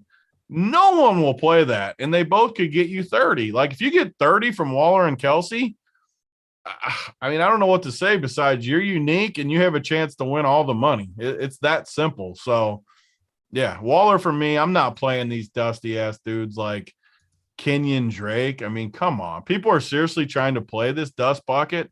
Come on. No. Hoop, do you have anything on this game today? In cash specifically? You're not paying up for Waller, are you? On FanDuel, much easier to pay up at tight end opposed to DK. But love, the double tight end approach as well. And especially double tight end in the top tier. No one's gonna play Waller with another tight end. No one's gonna play Kelsey with another tight end. No one's pairing those two together. So a lot of ways to get unique at the tight end position, but Waller's a premier play every week. All right. An active should be coming out within the next 10 minutes at the most for these 1:00 games. And remember now, all you guys in the premium chat right now, you know this, we do the Up to Lock Show, the final countdown. I'm going to get to all your questions there. All we do is answer questions there, because it's just not fair to the subscribers for me to be answering, your questions that our big guys are going to be answering for you. So everybody in the chat right now, ask and answer questions. We will do that on the Up to Lock Show. And of course, as we always do, we have our coordinators in the Discord. If you don't know what a Discord is, I don't have time to explain it to you right now, but you basically ask a question and our coordinators will answer it. So there's so many different ways we get you to where you need to be. The other thing I want to bring up is Mangone. Does Mangone ever watch a show live? Because he's just now getting to the point that he doesn't want to date someone with a kid. Like, Mangone, he's always watching like an hour behind. Like, I know. And like 3X too. And he'll listen in like 3X to it. Commenting on top of it. Yeah. And commenting from 45 minutes ago when we got to that part. Almost caught up, guys. I'm almost caught up. That Lamar Jackson take was a really hot one. Yeah, we did that 2 hours ago, Mangone. Jeez, dude. Love the guy. But he is open to a woman with children. So everybody learned that this morning. Seattle at Minnesota. Well, one thing too, Holden, we need to talk about. So we do this Tournament of Champions and we give away $1,000 cash a week, plus DraftKings kicks a 333 Wildcat, plus a bunch of Millie tickets, over $1,500 in prizes each week for free, totally free to members. We have a couple thousand members now. We have 629 people in this free roll right now. It runs every week. All these prizes. It's the biggest mystery from the last 2 years to me, how this thing doesn't fill at 1,000 people. I literally don't get it. Holden, explain it to me. Is it people don't know? How can this thing never fill? Like, it's free. There's no strings attached outside of being a member. I think it's the link. I'm in it. I'll tell you what, I'm in it. I'll try to get that Wildcat ticket. I'll take a Wildcat ticket I won't take the money, obviously, from us. It'll go down the line, but I'll take that Wildcat ticket. Yeah. Well, I think the people need to find the link. So you got to go. It's on the damn playbook. On the top of every piece of content. It goes on the newsletter. It's like me. I was like looking for it earlier this week going, duh. And then I found it was in the playbook. So go to the playbook and at the top. Did you do the playbook this week, Coop? Yes. Yep. That's what I thought. So it's right there at the top. Make sure you get take care of that and everything's good. Okay. Where are we now? We are at Seattle and Minnesota. So who was giving Kirk Cousins some love? Was that Tambo? He's playing some of the best football of his career. Who was it? AP? Yeah. Or JT Hayes. JT Hayes, even better. We'll keep going down the line until I get someone right. He's playing great football. KJ Osborne obviously has stepped in immediately. Justin Jefferson, we're still waiting for his blow-up game. And don't forget that Adam Thielen's still there. And on the Seattle side, it's talk to me about this, Tony. If you've been going DK Metcalf for 2 weeks, how do you not go in week number 3, or is it time to switch? Or are we just going to get this wrong every fucking week? We might, if I get it wrong all what is there, 18 weeks now? If I get it wrong all 18 weeks, I'm getting it wrong all 18 weeks because I will not be going back. I will be playing DK Metcalf all year. I'm even more entrenched now because it's pissed me off the first 2 weeks. I love DK today. He's one of my favorite guys to play. I'm sticking with him. I'm fading Lockett all season. I'm never double stacking it. I'm fading Lockett and I'm playing DK. every week the rest of the year. Just mark those words. The rest of the game's good too, though. We got a lot of pieces in this game. Madison, 6K, and FanDuel is a free square. You can't fade 5,200 Alexander Madison on FanDuel, I don't think. I'm glad the news hasn't hit like we talked about earlier.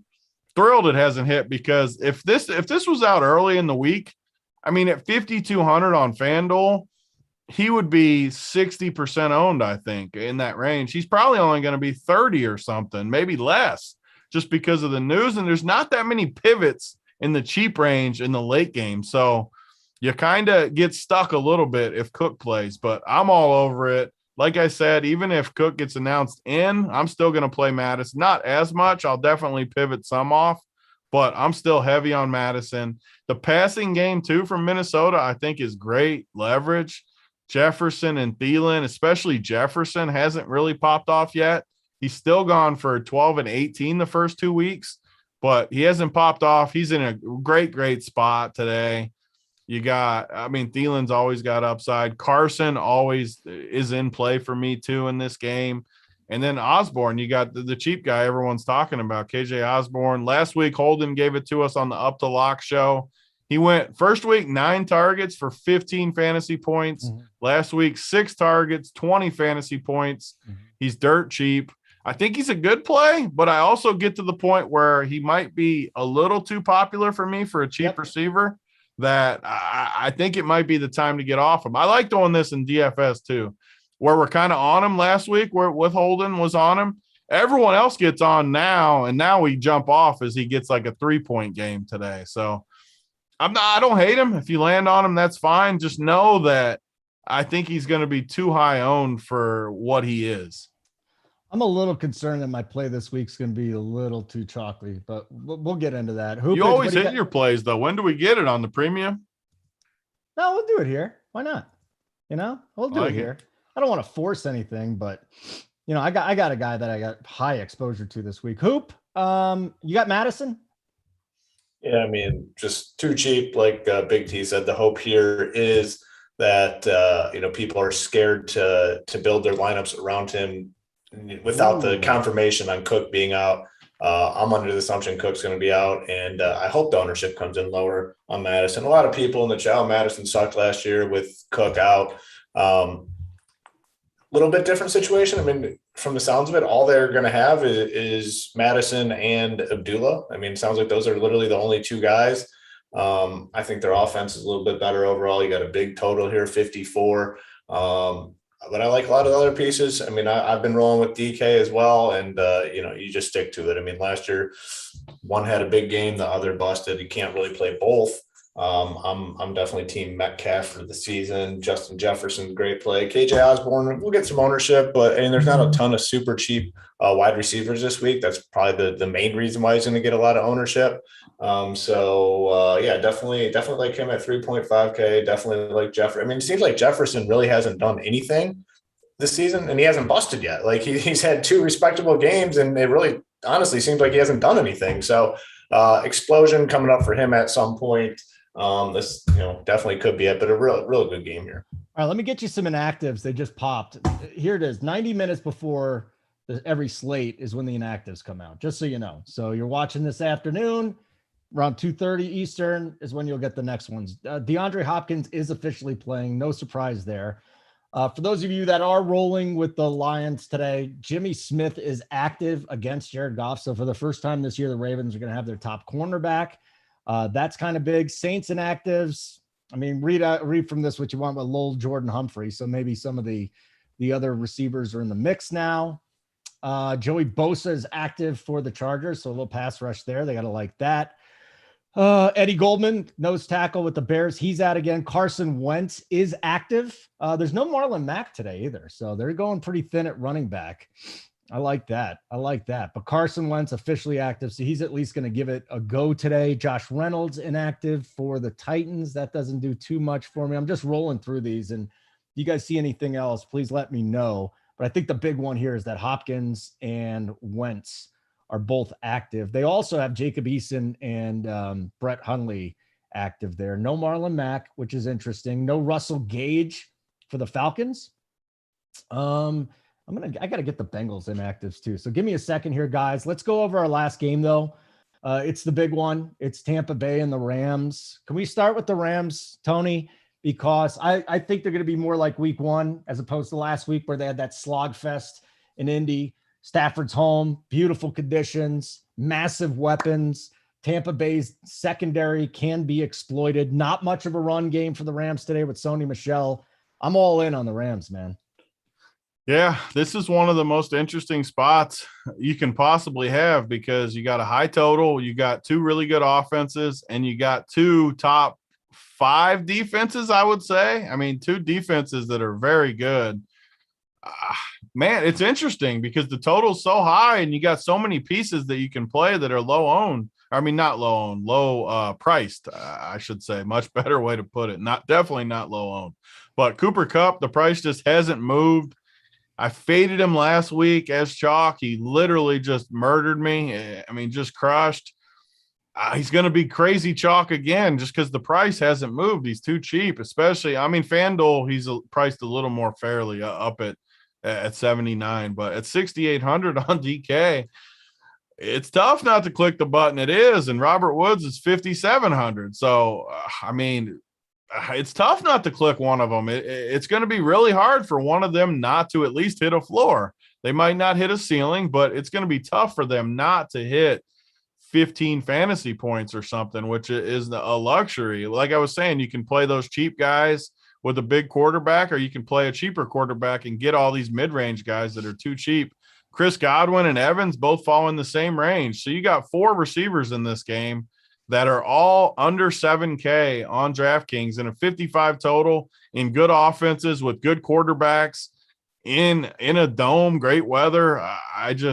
I mean, everything checks all the boxes except that both defenses are really good. And I wouldn't be shocked if this game plays way slower pace than people think. I could see both of these teams like playing too deep and making the other team run a little bit.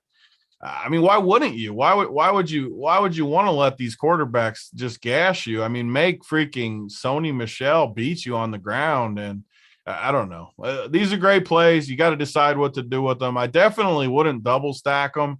So pick Kupp or Woods, pick Godwin or Evans. Higbee is going to be low owned too. Another tight end play that I think you can play. This is the hardest game of the week for me because in my head, I feel like the defenses are good. I don't normally want to pick on either one of these defenses, but at the same time, both offenses look unstoppable right now. Just real quick, guys, the Bengals inactives. Yeah, T. Higgins is out. Auden Tate could get a couple of targets today. If you're doing that, just play him on FanDuel. If you're looking for just a stab in the air, he's a touchdown. He's a possession guy. I will not have any of him. And then the other thing is Eli Apple is in. So that's kind of because Trey Waynes is out. That's kind of a bump. One of those Pittsburgh's receivers is going to see him and just tear him apart. Hoop, what do you got on the Rams and the Bucks? Give it to us. Yeah, I mean, 2 really efficient offenses and 2 offenses that, are smart enough to play into, to avoid the other team's strengths. And both teams, the Bucks definitely very good against the run. The Rams have no running back. Like, they're not going to hand it off to Sony Michel 20 times. Like, they can't. They'll lose the game. It'll be an easy victory for the Bucks. They're going to have to pass the ball. And that means Cooper Kupp, way too cheap. Like Big T said, he was way too cheap last week. Didn't bring him up enough. FanDuel did a better job. They got him up to 7.9. So I think he'll be lower on there. But they have Woods down at 6.1 on FanDuel. Too cheap. On DK, Woods 5.7, Kupp 6.8, great price tags on those guys. And then you have the situation on the Bucks where Antonio Brown is going to be out, and you're talking about a team that's already pass heavy. Tom Brady might be going for this, touchdown record. Who knows? But they've been throwing it a ton when they get in the red zone. I don't think they're going to stop doing that this week. Another tight end that is going to get lost in the shuffle, and I like quite a bit in tournaments, is Gronk. He's looked really good. I think there might be something to Brady looking him up in the red zone. So, give me Gronk, Godwin. Evans is the one I'm probably least interested in. Won't Ramsey be on him this week? I'm assuming. maybe. Yeah, Godwin, great play. I mean, this 55 total in two teams that prefer to pass and probably going to have to pass. So it's a great game for DFS. All right, guys, we went through the slate. First of all, I want to thank you for getting us to over 600 likes. That was awesome. 639. That's what we needed. Who was it that Razor's Edge got the 555 ticket today? So you guys got us to where we needed to be. He's in too. Well, he's already in. It's confirmed. He's in the tournament. Let's go, Congrats. Razor's Edge. Let's go, B Nair too, because B Nair got one this week too. We did 2 tickets, so let's go. He Nair's always talking about his rich parents, though. I was a little disappointed in that. He hasn't been allowed to play on DraftKings is the twist. He's always been the guy that's annoyed the shit out of me because he couldn't play on DK. And every week in the MMA, he's the only one rooting on FanDuel, like every week, because he couldn't play on DK. His ban, I don't know what the hell he did. He probably did something wrong. Finally ended like 3 days ago, and then he wins the ticket. So this is his first contest on DraftKings in over a year. So that'd be fun to ship. All right, boys, let's do some plays of the day, and then we'll get you out of here. Remember, top of the hour, maybe even a couple of minutes before, me, JSU, and then JJ from the bet side. We will be taking your questions right up to lock. So get ready for that. JSU back on the premium show. You know what? Let's start with Hoop's play here, and check out your hair on this, Hoop, if you can. The Rich Parents play of the day. Hoop with Title's hair on top of his head looks amazing. I love it. Good job, Simon. Who is the Rich Parents play of the day, dude? Oh, I can't wait to see this thing pop up. And I love the name. It's a very, very fitting name. A lot of options. Obviously, we have a full NFL slate. I'm going to go back though to the Ravens Lions game for the Rich Parent, first ever, I guess, the inaugural Rich Parents play of the day. It's going to be from the Lions Ravens game. I'm going to go with Marquise Brown, officially active. Let's see. Oh, geez. Look at that. Look at that. That's awesome. That is awesome. Look at the hair, man. Might be interested in taking Mom down. I'm dying. What is that? You're going to take Mom down on that one? Nice. Might have some interest. All right. Let's tag team that. Right. As long as I go first, I'm Spit good. roast. No, it'll be 2 at the all right, so go on. Marquise Brown is going to be the first ever Rich Parents play of the day. All right, very good. It's the workbench time. Big T's workbench play of the day. Man, I don't usually go with the quarterback, but I'm feeling this Trevor Lawrence double stack. I'm going with him. I think he's going to have a coming out party today. He's been the talk of the town for 2 years coming out of Clemson. Everybody wanted the number 1 pick. He sucked the first 2 weeks, looked awful the first 2 weeks, honestly. Today, versus this team, high-paced game, Trevor Lawrence today. Sign me up for the double stack. All right. Triangle Bush play of the day. It'll be the first and the only one. Rondale Moore. Can't wait to see that picture. Rondale Moore. I can send you one. Rondale, it's not mine either. Rondale Moore is going for over 100 yards today. He's definitely getting into the box. Love me some Rondale Moore once again. Is he going to get ownership? What's so funny, Hoop? Is he going to get ownership today? Is Moore going to be owned, though? Because he's going not owned enough. Right. Not owned enough. I love him. I love the call. I love the name, the triangle. But I mean, it's upside down triangle bush. And then he said, "Not my own." Yeah, and not my own. Yeah, why would I send that out? You don't want mine. But you know what? Whatever. We got to up to lock show. The final countdown is coming up next. Pure professionalism on that show. All we do is take your questions right up to lock. RPS Heater 25% off your first payment. You don't even understand what we got behind the paywall. It is so ridiculously good. Not only do you get these guys cores, we're only got to fill in 3 other spots for their best lineups. Cores, playbook. Hoop did it this week. All the players he likes. Cash chart, him and Mangone. All the players that their pool in the cash game. And then the Discord, where you can ask people questions all the time. So our coordinators questions all the time. And if you want to, I mean, people, just our members who are really smart end up giving out some nice plays too. So that is kind of nice. All right, we're done. The free roll too. Find that free roll link and make sure you're in. All right, so go to the playbook, subscribers, playbook. The link's in the Discord too. You got to be able to find the friggin' link. I can't believe this thing doesn't fill. Tournament of Champions. All right, it was good getting on the show with you boys. Really appreciate that we got over 600 likes. Next week we'll go for 700, and that'll be that. Okay. Let's do it for Hoop and for Big T. I'm Holden. Big T, you know what to say. Do we do that on a free show? No, you can do it. All right, get us the hell out of here, Simon. Thank you.